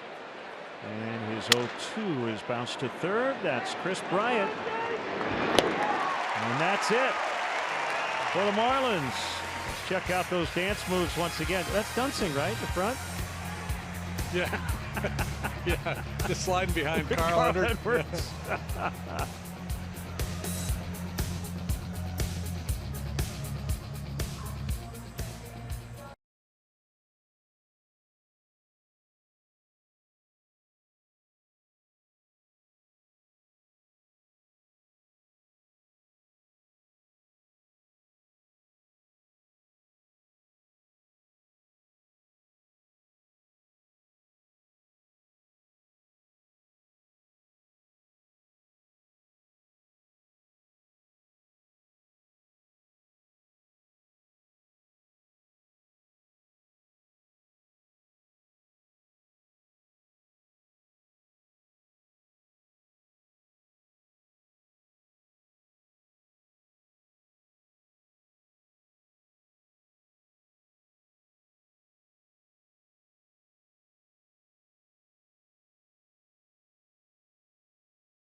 Colt Kyler was a superstar amongst champions. You know, once in a lifetime trip to Wrigley Field, and CSN was with him for every smile. Field of Dreams Come True continues tonight on the Loop Prime right after Cubs post-game live. They're going to give this kid his own mini-series.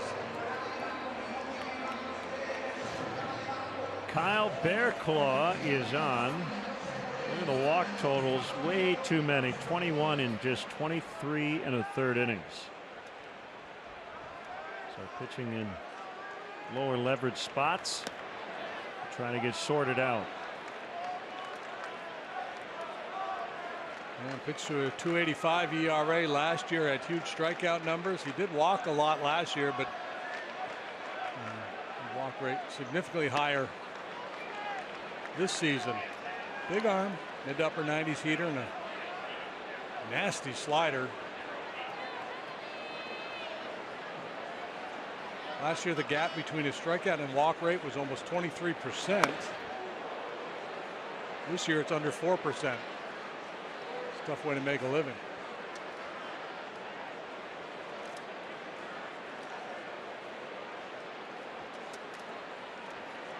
Two and one on Baez.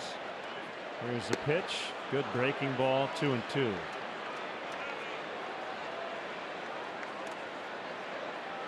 It's a tough matchup for Javi with that slider.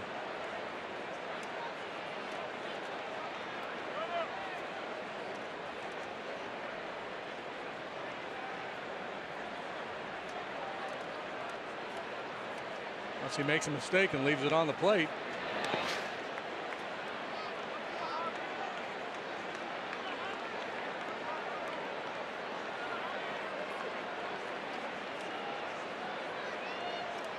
Arrieta on deck, working with a 3-run lead.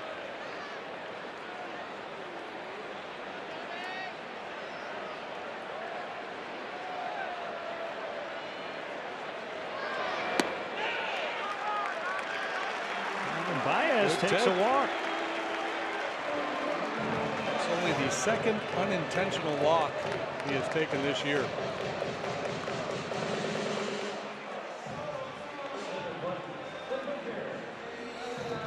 But good work. Something started in the 6th.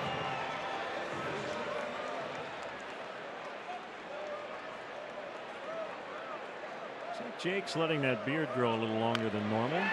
He lays down a bunt.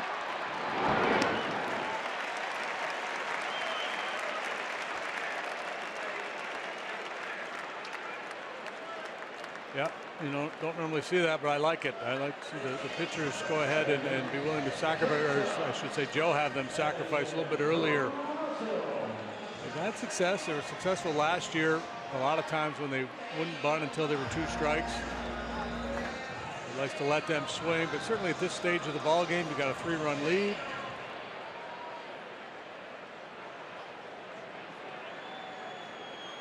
Makes sense to play for a run.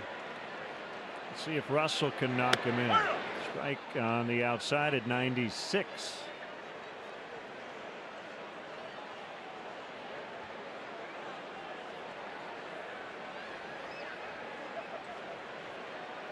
A little line drive into shallow right would be just fine.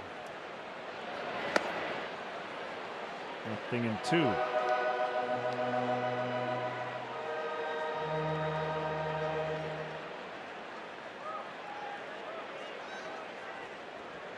Spelt Bear-a-Claw, but it's pronounced Bear Claw.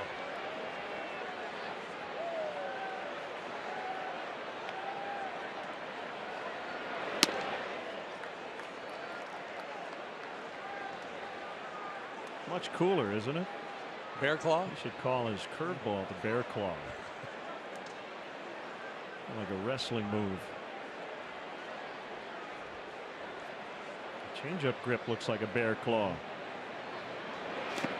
And Russell waves at a pitch in the dirt.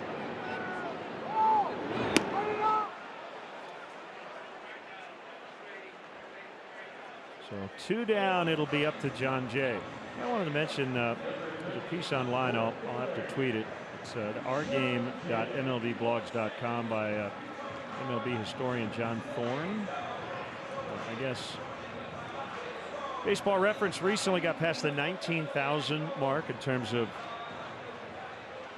men who have played in the major leagues all time. And they do a lot of research. It's a lot easier to do now with technology. But they uncovered a new major league player, I believe 80 years after he died. They had, I guess way back in the day, a lot of the box scores would not have first names unless you had 2 players with the same last name. And so a particular player was misidentified as Tyler Schaefer in 1884. And they did a lot of research. They ended up finding out his name was Frank Schiffhauer. Schiffhauer.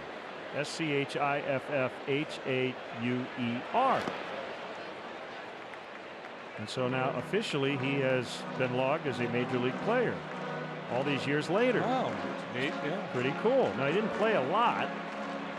Were they able to dig up his numbers? Do they have his career? Played like 65 games in 1884. So it's a long piece, and it kind of goes through how they actually found Schiffhauer, and I guess it had been shortened to Schaefer, and that's where the confusion came in. I'll tweet it at Len Casper. After 6, it's 4-1 Cubs.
with fast-paced pick-up-and-play MLB action packed with all your favorite MLB teams, players, ballparks, and much more. Get RBI Baseball today for Xbox One, PlayStation 4, and mobile devices.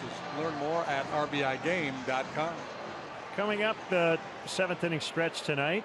4 members of the Chicago Bears: Connor Barth, the kicker; Pat O'Donnell, the punter; Pat Scales, the long snapper; and the safety Chris Prozinski coming up. Arrieta with a 4-1 lead and a first pitch sinker for a strike. And JT Realmuto closing in on 100 pitches. This will likely be the end of the line for Jake. If he can get through 7.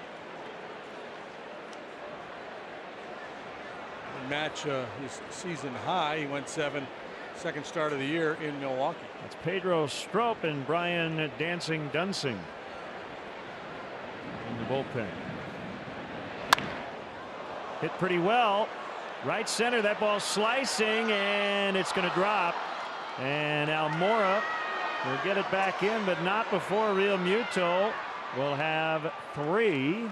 It's a triple. I'm just glad they didn't collide out there as Almora and Hayward got together. Yeah, it's slicing away from Almora towards Hayward as they pursue this ball into the gap in right center. And both guys feeling like they had a shot at it or selling out, and you could see Hayward pull up a little bit. Yeah, Albert sees Jason, then finds the ball, kicks off his shoulder back into the ivy. And so it will not be 7 innings for Jake tonight. He'll have to settle for 6+1. But an outstanding effort. Great work. They'll leave to a nice ovation. We'll let you hear it, and we'll be back.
The best in the West as they open up a series against the Rockies. Coverage starts at 6:30 with Cubs pregame live, or stream the game live at csnchicago.com. Weber's sauces and seasonings call to the pen. It's left-hander Brian Dunsing, a man at third, nobody out. Cubs lead by 3. And if you're thinking, hey, I haven't seen Brian Dunsing in a while, well, you're right. It's been a week since he last pitched. Tonight he works for the 20th time. No wins, no losses, a 3.04 ERA. It's Realmuto at third. Riddle takes wide for a ball.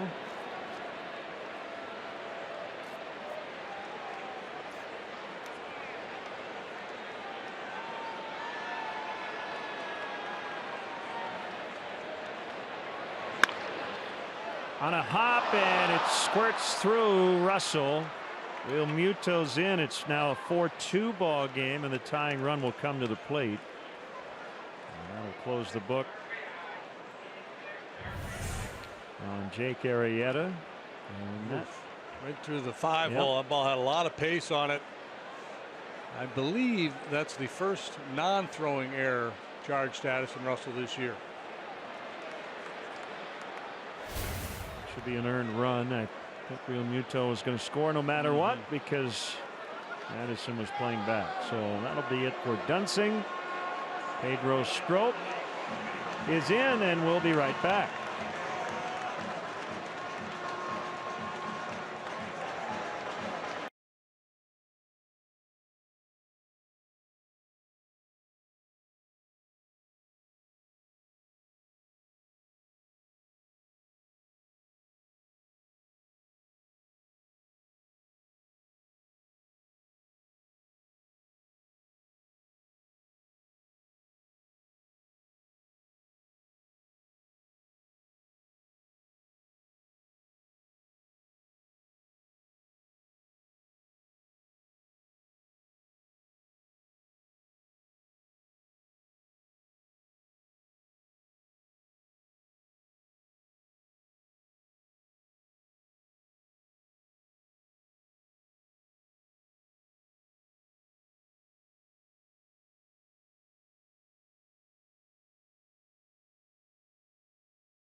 Premier options that Wrigley Field has to offer for your next client, corporate, or family function, like the all-inclusive Fannie Mae Suite located in center field. Visit Cubs.com/premier for an option that fits your needs.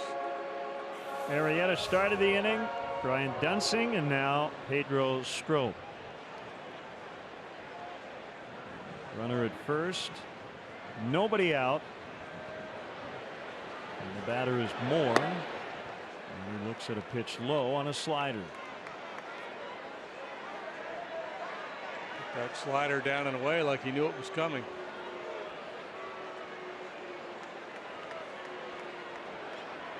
Six plus, 2 hits, 2 runs for Arrieta. Back to Strop. Take your time. Nice throw. They turn it. 1-4-3. Yeah, that's the biggest challenge here, is taking your time, realizing the ball sits so sharply back to you that you have time to set your feet, make an accurate throw without having to put too much on it. And ideally, if you can, you like to clear the mound so you don't have to deal with any funky footwork. Leave that to Baez. Looks like Derek Dietrich will hit for Cologne. You're so amped up to get that double play, there's a tendency to want to rush that play.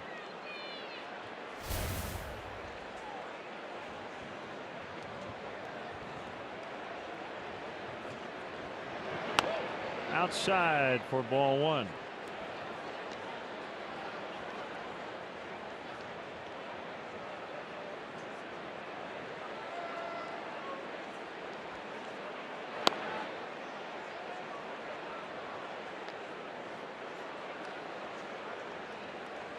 Two and 0.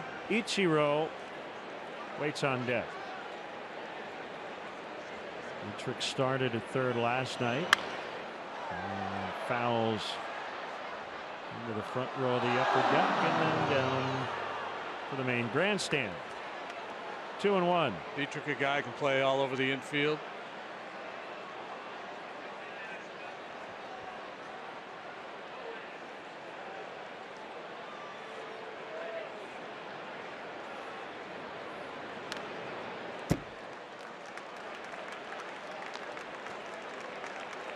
Two and 2 now. It's put together, man. He's got some forearms.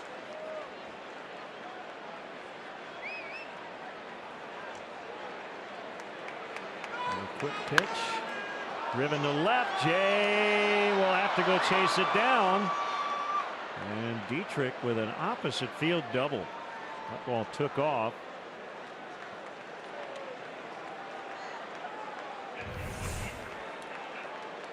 Yeah, we had the shot of Jay out there earlier playing very shallow for D. Gordon. Dietrich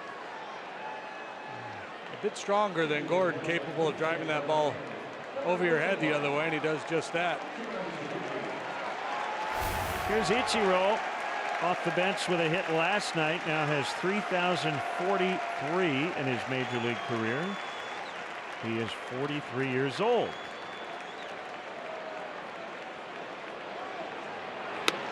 And takes a strike 97 from Pedro Strop.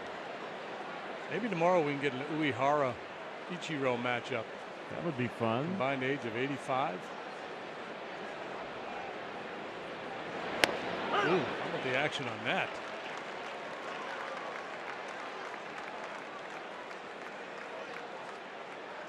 Oh, 2.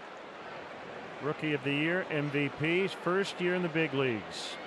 2001 with Seattle. Hit .350. Won a Gold Glove, Silver Slugger. 242 hits. That first year, stole 56 bases. At age 27. Swing and a miss, strike 3. Time for the Mazda 7th inning stretch with the Chicago Bears. Tonight's guest conductors for Take Me Out to the Ball Game: Chicago Bears, Connor Barth, Pat O'Donnell, Pat Scales, and Chris Brzezinski. Chicago, on your feet. I want you to sing this with us. All right, Gary. A 1, a 2, a 3. Take me out to the ball game. Take me out to the crowd. Buy me some peanuts and Cracker Jacks. I don't care if I ever get Astros. Root for the Cardinals. It's a shame, for it's 1, 2, 3 strikes, you're out of the old ball game.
And plays third. And the new pitcher is Brian Ellington.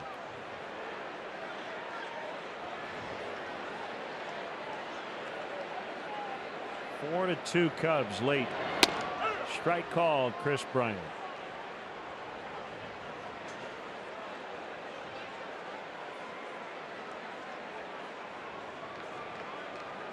The Bears Glee Club did a nice job. Yeah, very enthusiastic. Good choreography.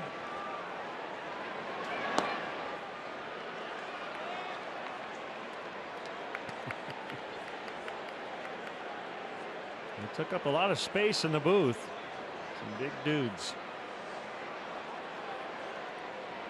1 ball, 1 strike on Bryant, who has singled and walked twice. His second walk preceded the Rizzo go-ahead home run. That's deep and off the wall. Ryan hustling towards second. He'll be in standing with a double. I have a night, KB. Single, walk, double.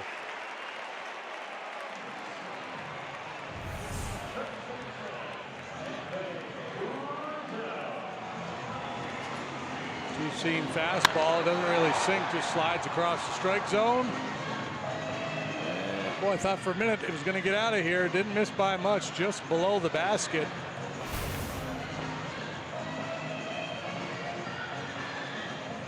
Chris not taking anything for granted. Hustles into second base.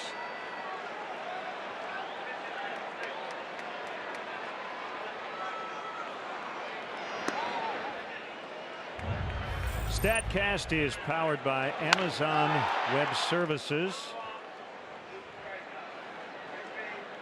You called for a line drive, and that's what he did. The old frozen rope into the bleachers and right.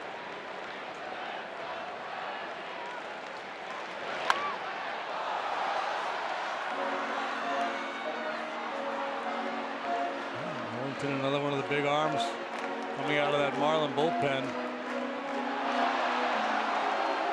Didn't get to triple digits.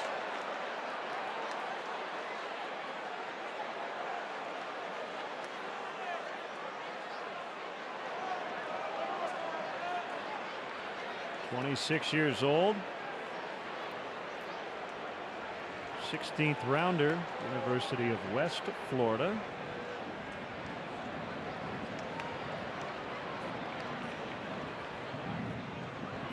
Hails from Gainesville. I have to say, I've never heard of the University of West Florida. Well, now you know. Now I know. So Scooter Jeanette's 4-homer game tonight.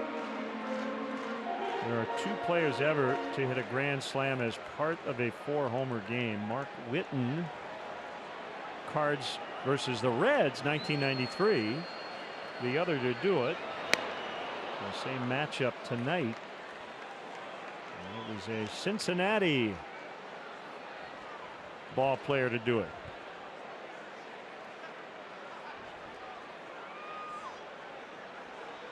A hard hitting Mark Whitten.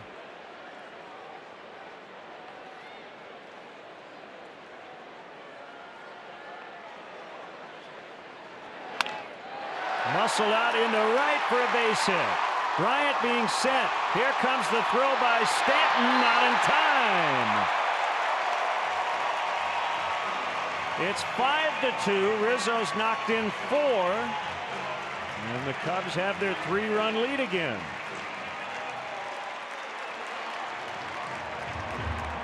Rizzo Corporation getting it done here tonight.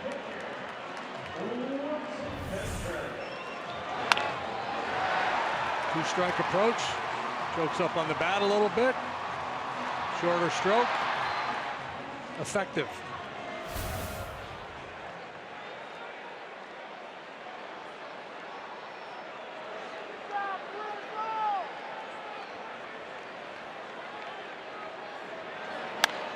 Wilson pops it up back to the seats.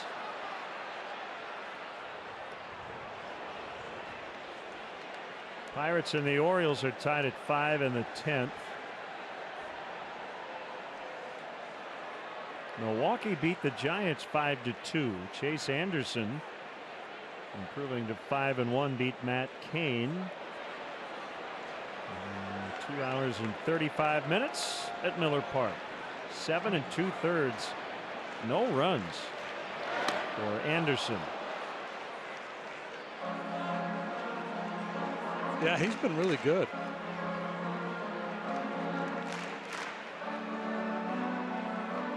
Gonna end up an all-star if he keeps that up.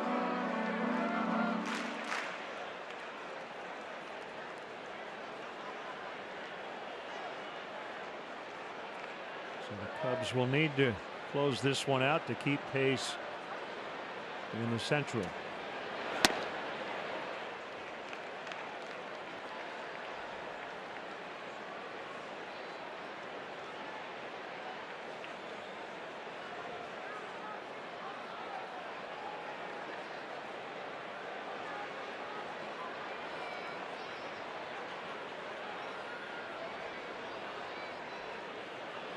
Ellington's 1-2, blew it past him at 98. And if the Pirates win that game tonight, they're going to catch the Cardinals for 4th.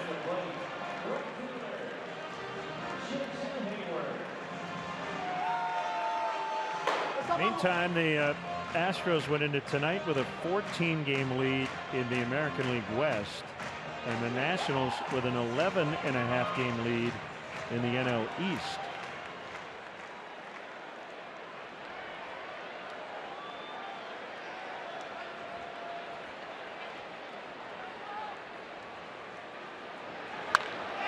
Jason Hayward turns on one. That'll get Rizzo home. He's got 3 hits tonight. 6-2.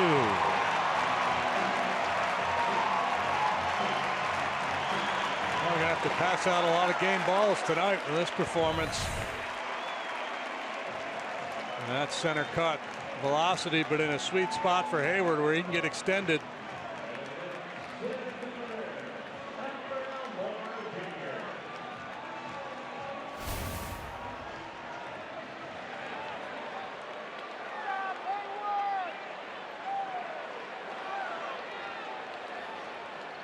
Almora has walked and fanned twice and looks at a pitch low. 4-run 5th, 2-run 7th, and we're not done yet.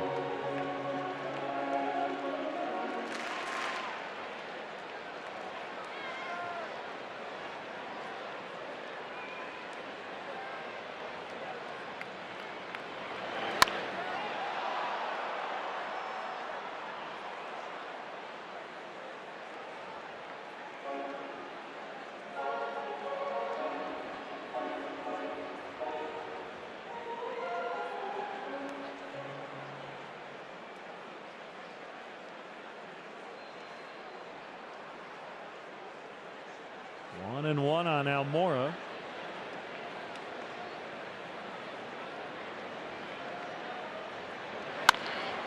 And into center. Hayward had to make sure it got through.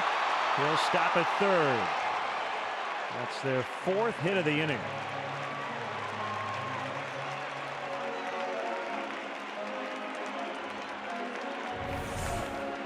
Amazing how a guy with such good stuff can get hit so hard. Slider flattened out on him. Good read by Hayward. Has to make sure it gets through. Still going to sell out. Push hard to 3rd, but that's as far as he can go. Juan Nieves out chatting with the catcher Real Muto, and then a couple of final words for his pitcher Ellington. Don't you kind of wish Zach Duke was a teammate of his? I agree. Stand side by side.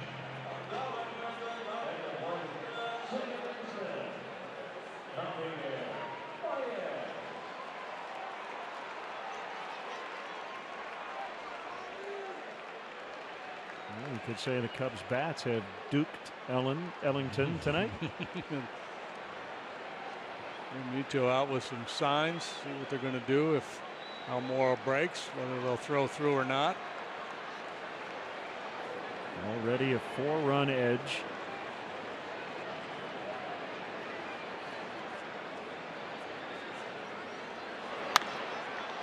And a foul out of play.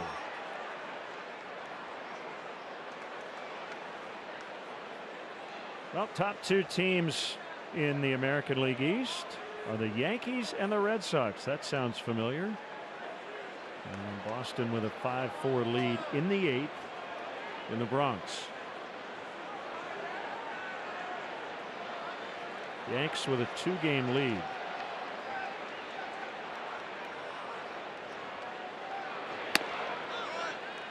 You mentioned the dominant performance of the Nationals and the Astros. Nobody else in either of those divisions playing .500 ball.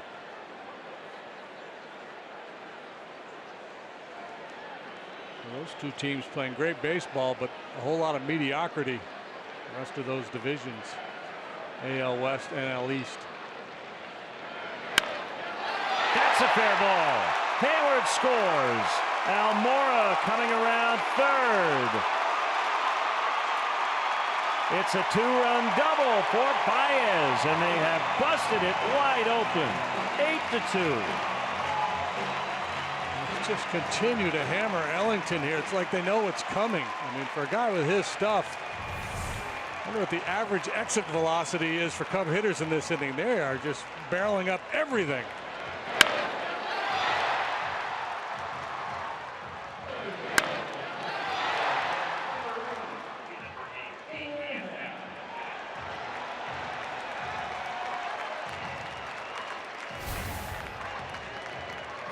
Off the bench, it is Ian Happ, who homered twice on Sunday night. Switch batter, hitting left-handed.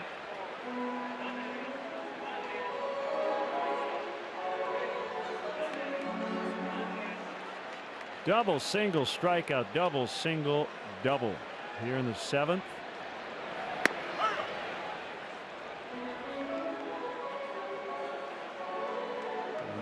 Quartet of runs. They did it in the 5th, and they've now done it 2 innings later.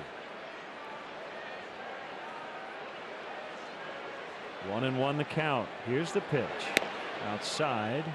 The first homer for Happ on Sunday traveled 443 feet. Just trying to at least give Schwarber and Bryan a run for their money.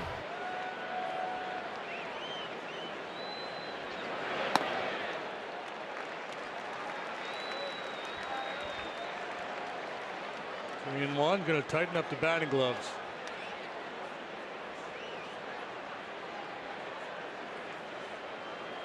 Sitting dead red here.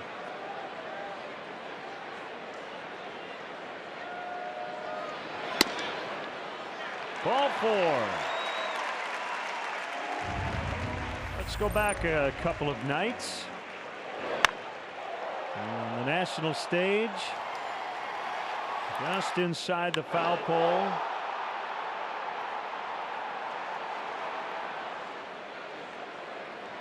And the old curtain call. And Mattingly will take out Ellington. It is 8-2 in the bottom of the 7th.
And that ball's tagged into right center field. Is this going to go? You got to be kidding. Now this one down the left field line. Has he done it again? He has done it again. Liner to right field. Jeanette, the first run ever with 4 home runs in a game. Unbelievable. Can you believe it? Great calls by Tom Brenneman. The Giga Time moment powered by Xfinity. Scooter Jeanette with a career night. He had a great month in one game. Just incredible. That's the beautiful thing about this game. You just never know when you go to the ballpark on any given night what you're going to see. There's plenty of firepower in that Reds lineup, but if you're going to handicap who's going to have a 4-home run game, you're probably going to pick 7 or 8 guys before you come around to Scooter Gennett. Edinson Volquez kind of wrapped up player of the week with his no-hitter last week. I feel like Scooter Gennett just did it this week. Yeah, that's pretty much. He doesn't even have to play again, although I think he will.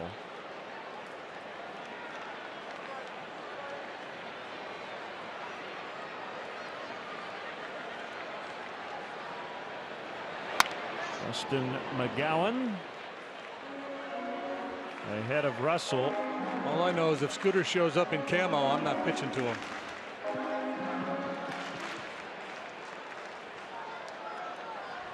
McGowan, 35 years of age, has been on the big league scene for a long time now. Came up with the Blue Jays back in 05.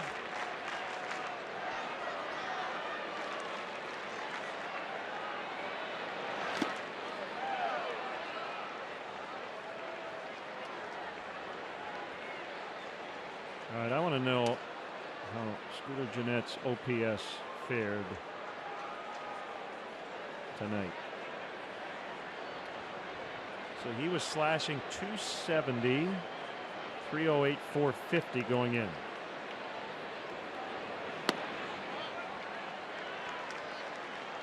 All right. Tonight,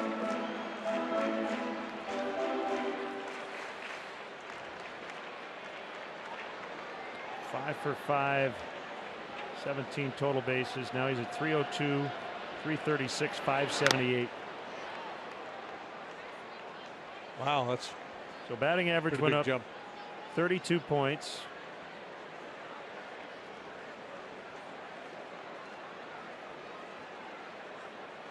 On base percentage went up about 30. Slugging went up about 130. That's a pretty good night. Solo home run, 2-run homer, 3-run homer, and a grand slam. First player ever to do that in one game. Lofted to right. And Stanton's got it.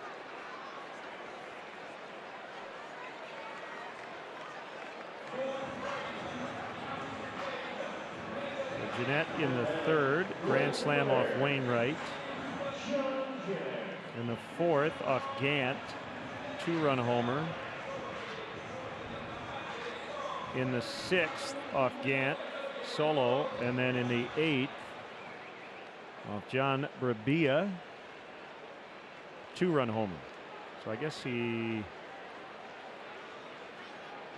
did everything but the 3-run homer. I think he had a single in there for a run scoring hit. That's going to drive in at least one. Baez scores. Happ is in. They're pouring it on now, 10-2.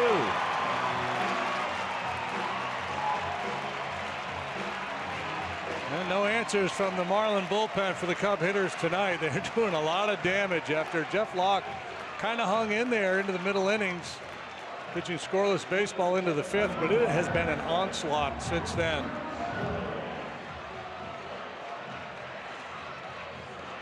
Six hits in this inning, 4 doubles here in the seventh.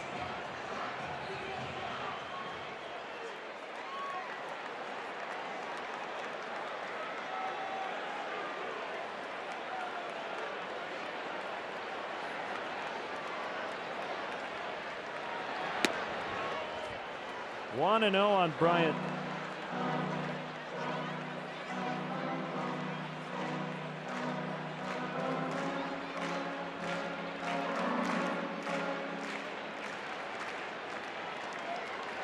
Now Gennett in the first inning tonight singled in Billy Hamilton.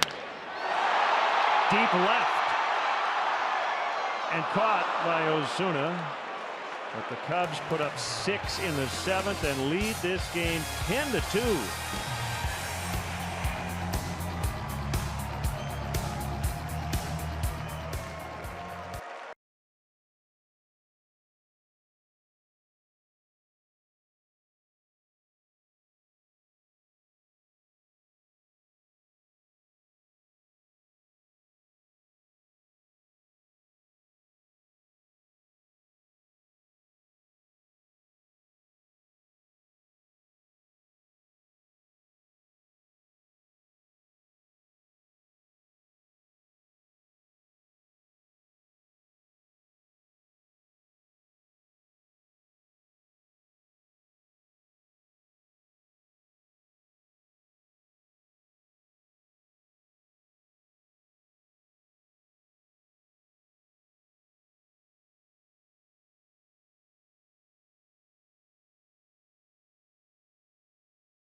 eclicklending.com. eClick is located right here in Chicagoland and rated A+ by the Better Business Bureau. eClick Lending.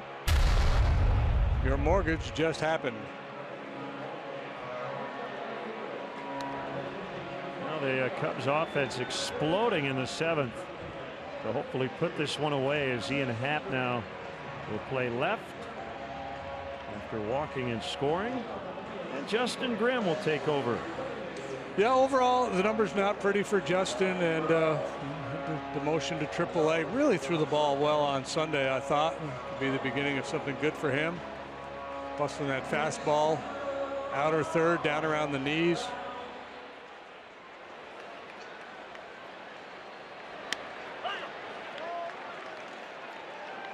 Strike on D. Gordon.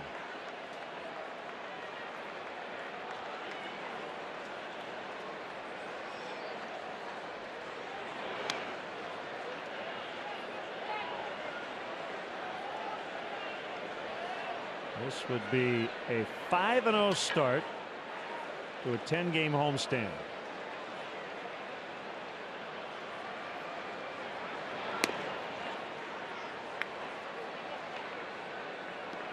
Coming after an 0-6 road trip to California.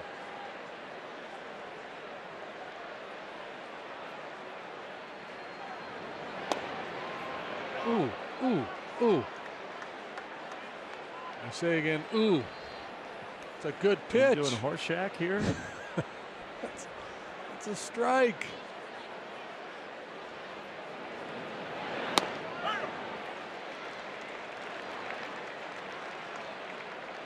A tip of the cap to the old professor, Casey Stengel. On this date in 1918, literally tipped his cap, much to the delight of the Brooklyn fans.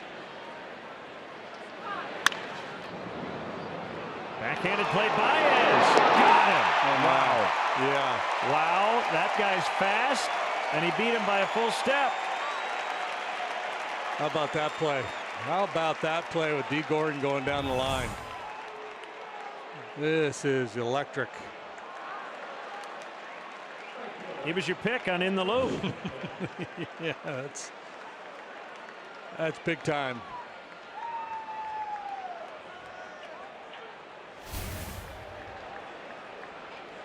Stanton, the batter. Okay, so 1918. So it's just the 99th anniversary, right? Okay, yeah, Casey had spent the first 6 years of his career with Brooklyn, and he got traded to Pittsburgh. In his first at bat back in Brooklyn with Pittsburgh, he doffs his cap at home plate, and a bird flies out. But I just think about the baseball life of Casey Stengel. Started his professional career in 1910 as a minor league player. Ended it as a manager of the Mets in 1965. Pretty amazing. But 10 pennants, I think, with the Yankees, 6 or 7 World Series titles. Did he know the bird was in there? He must have assumed that he did. He must have had a buddy that was a magician or something.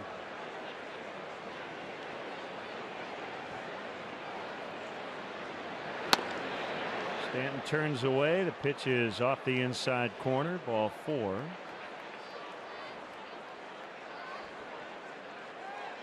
And it brings up Yelich.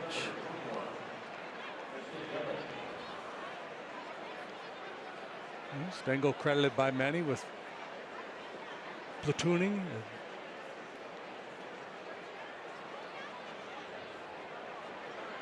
Also credited by many with butchering the English language with his Stengelese.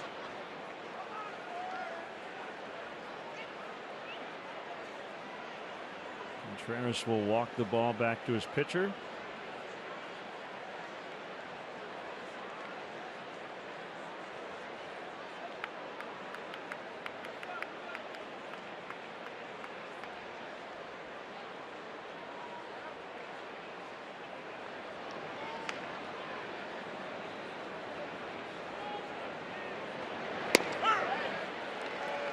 He managed the expansion Mets, of course, and he was asked about a couple of his young players, and I don't remember the line exactly, but something to the effect of, this player, he's a 22-year-old young man, and in a few years he's got a chance to be a really good one. And this other young man, he's 21 years of age, and in 10 years he's got a chance to be 31.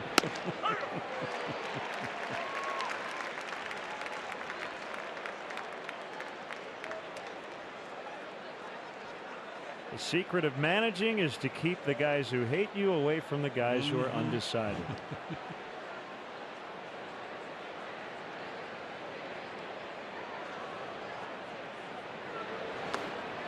Swing and a miss. Yelich gone.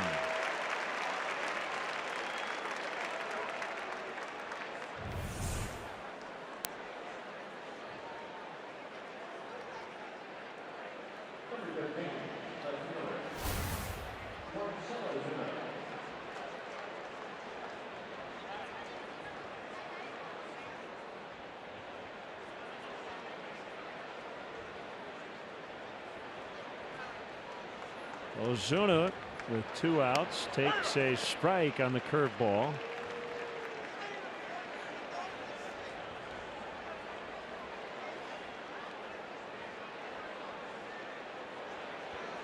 Final game of the series tomorrow night.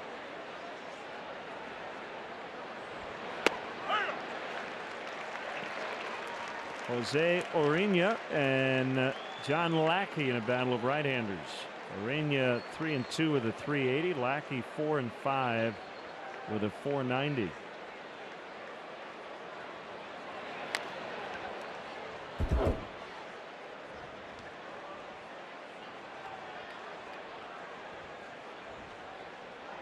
be a 7:05 first pitch.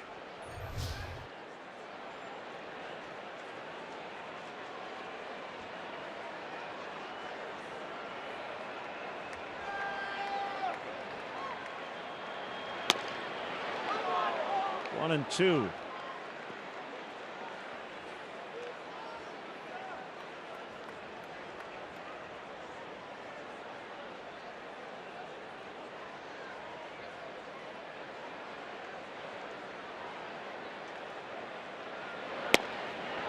Good try. That's the one. And we missed there, but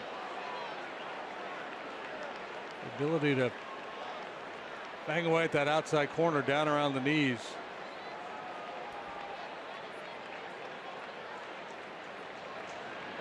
And he curved him and carved him up. A couple of strikeouts in the 8th for Grimm. 10-2 Cubs.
Hefty home run, and Cubs didn't have any, and then Anthony did that, and all of a sudden they had 3. It's their home run of the game. Number 13 for Big Riz, and clearly was excited about it. He's knocked in 4 since the 5th. McGowan in his second inning of work. Ground ball into shallow right. Up by Gordon. 1 away.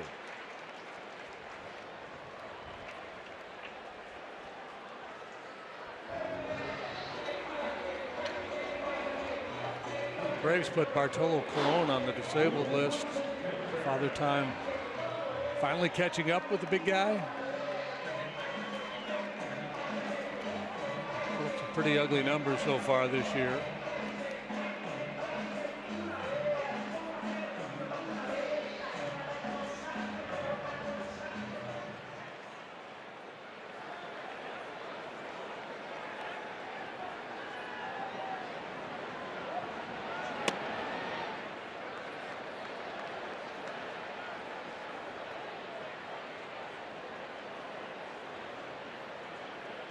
Wilson 0 for 3. He reached on an error and scored back in the 5th.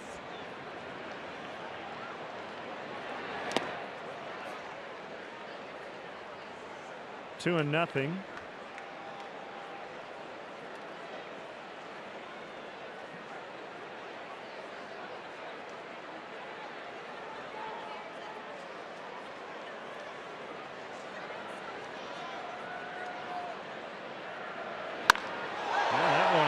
Scalded out into center. Good contact for the Cubs tonight.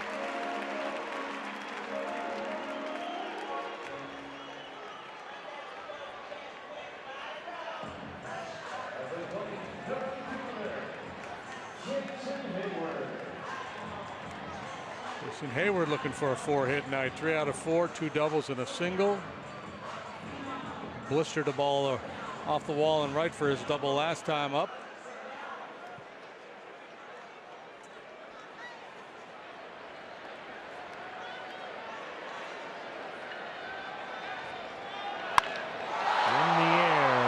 Center. Ozuna will make the catch. Contreras back to first. 2 outs.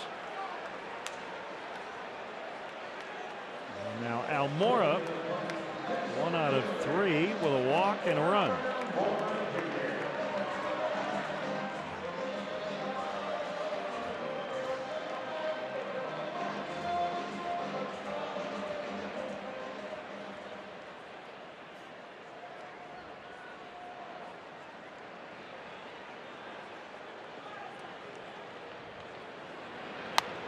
In on the hands and fought off foul.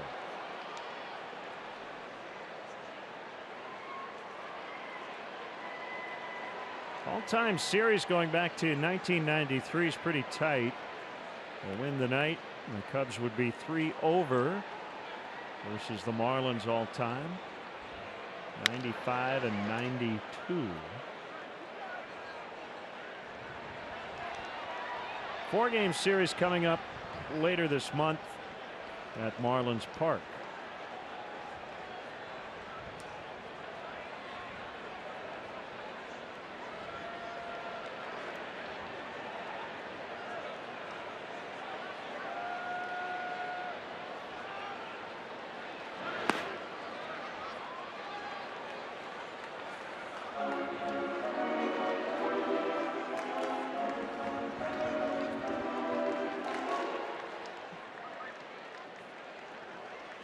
Well, you get John Jay, a rare start. Almora his second in a row. And the Cubs putting up 10 tonight. Almora hustling, but he's thrown out by Riddle. To the ninth. All Cubs this evening.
presented by Benny's Beverage Depot. Anthony Rizzo giving the Cubs the lead and electrifying this crowd. And they've had a lot of moments to celebrate on this homestand. 4 RBIs over the course of 2 at-bats in the 5th and the 7th for Rizzo. Benny's Beverage Depot is the official champagne provider of the Chicago Cubs, and here's Hector Rondon to try to get the final 3 outs. Well, Hector gets an opportunity to shake some hands after the ball game here as he works the 9th inning. He's 1-1 with a .479 earned run average. 20 2/3. He's allowed 17 hits, 8 walks, 26 punch-outs. 4 of those hits have ended up in the seats. Muto, Riddle, and Moore. Bullpen pretty well rested, aside from Mike Montgomery, because he did all the heavy lifting in the ball game last night, getting 10 outs. And Mike becoming the first pitcher since 2011 to have 2 saves of 10 outs or more in the same season. That's been his specialty. Have to nickname him Old School. Real Muto with a leadoff triple and a run in the 7th. We got an RBI and a fielder's choice in the 1st. So part of both run scoring innings for the Marlins, who haven't done much with the bats in this series. 3 runs combined.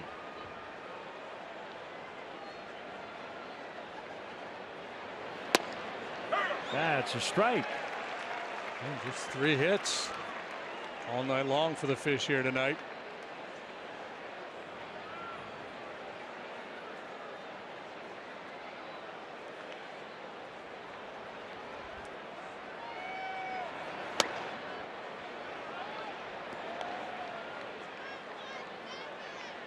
Wind still blowing in, maybe harder than at any point tonight.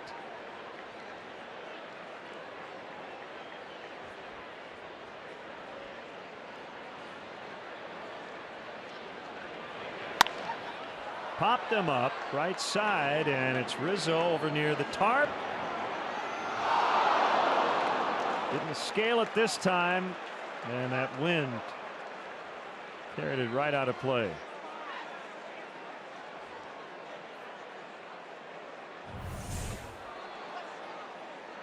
Looked like he was just going to be able to reach across and snag it, but between the spin and the wind, just beyond his reach.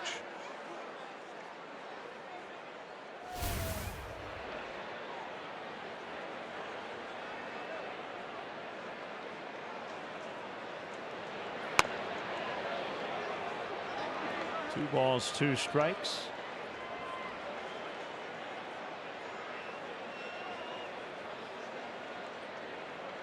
Robbie Ray went into his start tonight. 23 2/3 consecutive scoreless innings over his last 3 starts. And he gave up a run in the 4th inning tonight, so he got to almost 27 innings before allowing a run. The Diamondbacks lead the Padres 7-1 in Phoenix in the 4th.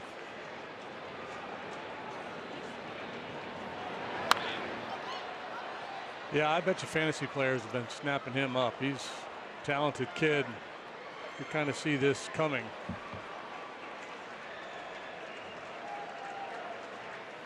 Masahiro Tanaka took the loss tonight to the Red Sox 5-4. That is his 5th consecutive loss. He's 5-6 with a .655. Drew Pomeranz got the win. Swing and a miss. 1 away.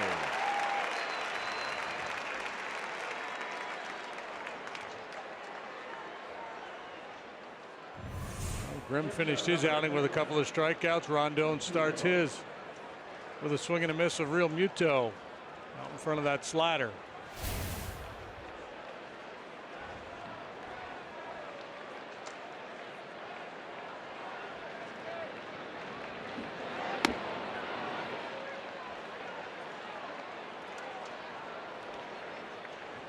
.54 degrees at game time in the Bronx.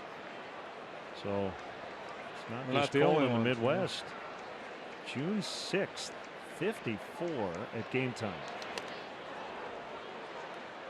Hey, June 6th, happy birthday to my cousin Mush.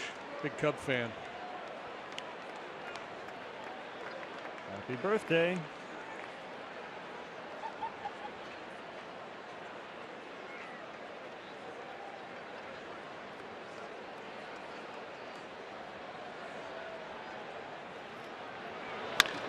Ground ball. It's knocked down by Rizzo, and he will have time to get Riddle.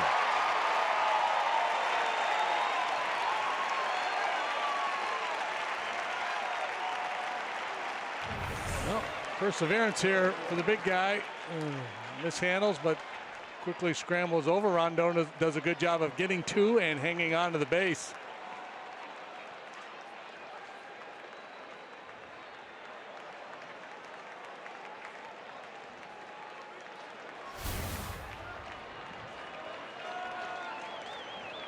June 6th, we also remember D-Day.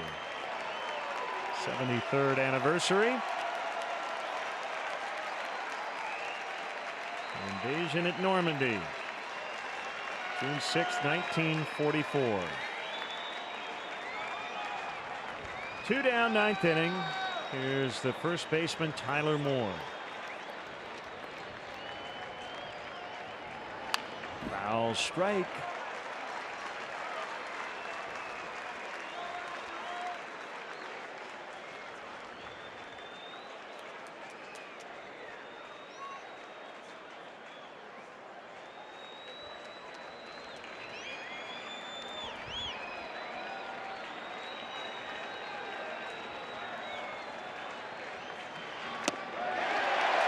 On 2.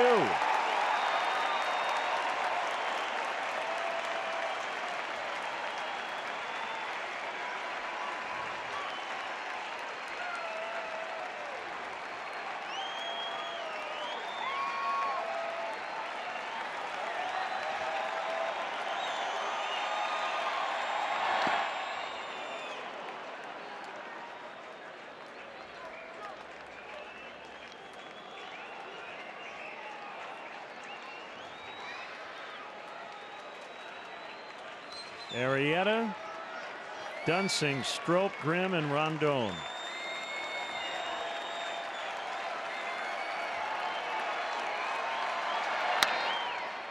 Rondon has it. They'll flip to Rizzo. Cubs win. Cubs win. They've got a season best 5-game winning streak. Still tied with Milwaukee atop the division. 30 up, 27 down. Yeah, just a solid performance tonight. A competitive game into the middle innings. Arrieta and Locke hooked up in a pretty good pitcher's duel. Then the Cubs explode with 2 huge innings. And Jake Arrieta, rock solid tonight, allowed just 2 hits, 2 runs in 6 innings to pick up his 6th win. And the thing about Arrieta that you really had to like tonight was all the outs on the ground. That's when he's at his best. Well, the Cubs have been involved in a lot of sweeps. Got swept in LA and San Diego. They came home, swept the Cardinals, and they've got a chance to get the brooms out tomorrow night against the Marlins. Yeah, John Lackey taking the hill tomorrow against the Fish, looking to keep this good run going. Contributions from just about everybody in the starting lineup here tonight. Hayward with 3 hits. Brian had a big night. Anthony drove in 4. John Jay getting a start. Solid effort tonight. Our On the Diamond interview is presented by James and Sons Fine Jewelers, and we have a frequent guest. Go ahead, Kelly. We do. Anthony, 10 runs on 11 hits tonight. You got the scoring started with that 3-run homer there in the 5th. But from there, what did you see from guys at bats tonight that allowed you to keep the line moving? Really good at bats. This is a night where the score is supposed to be 3-2. The wind, the way it's blowing.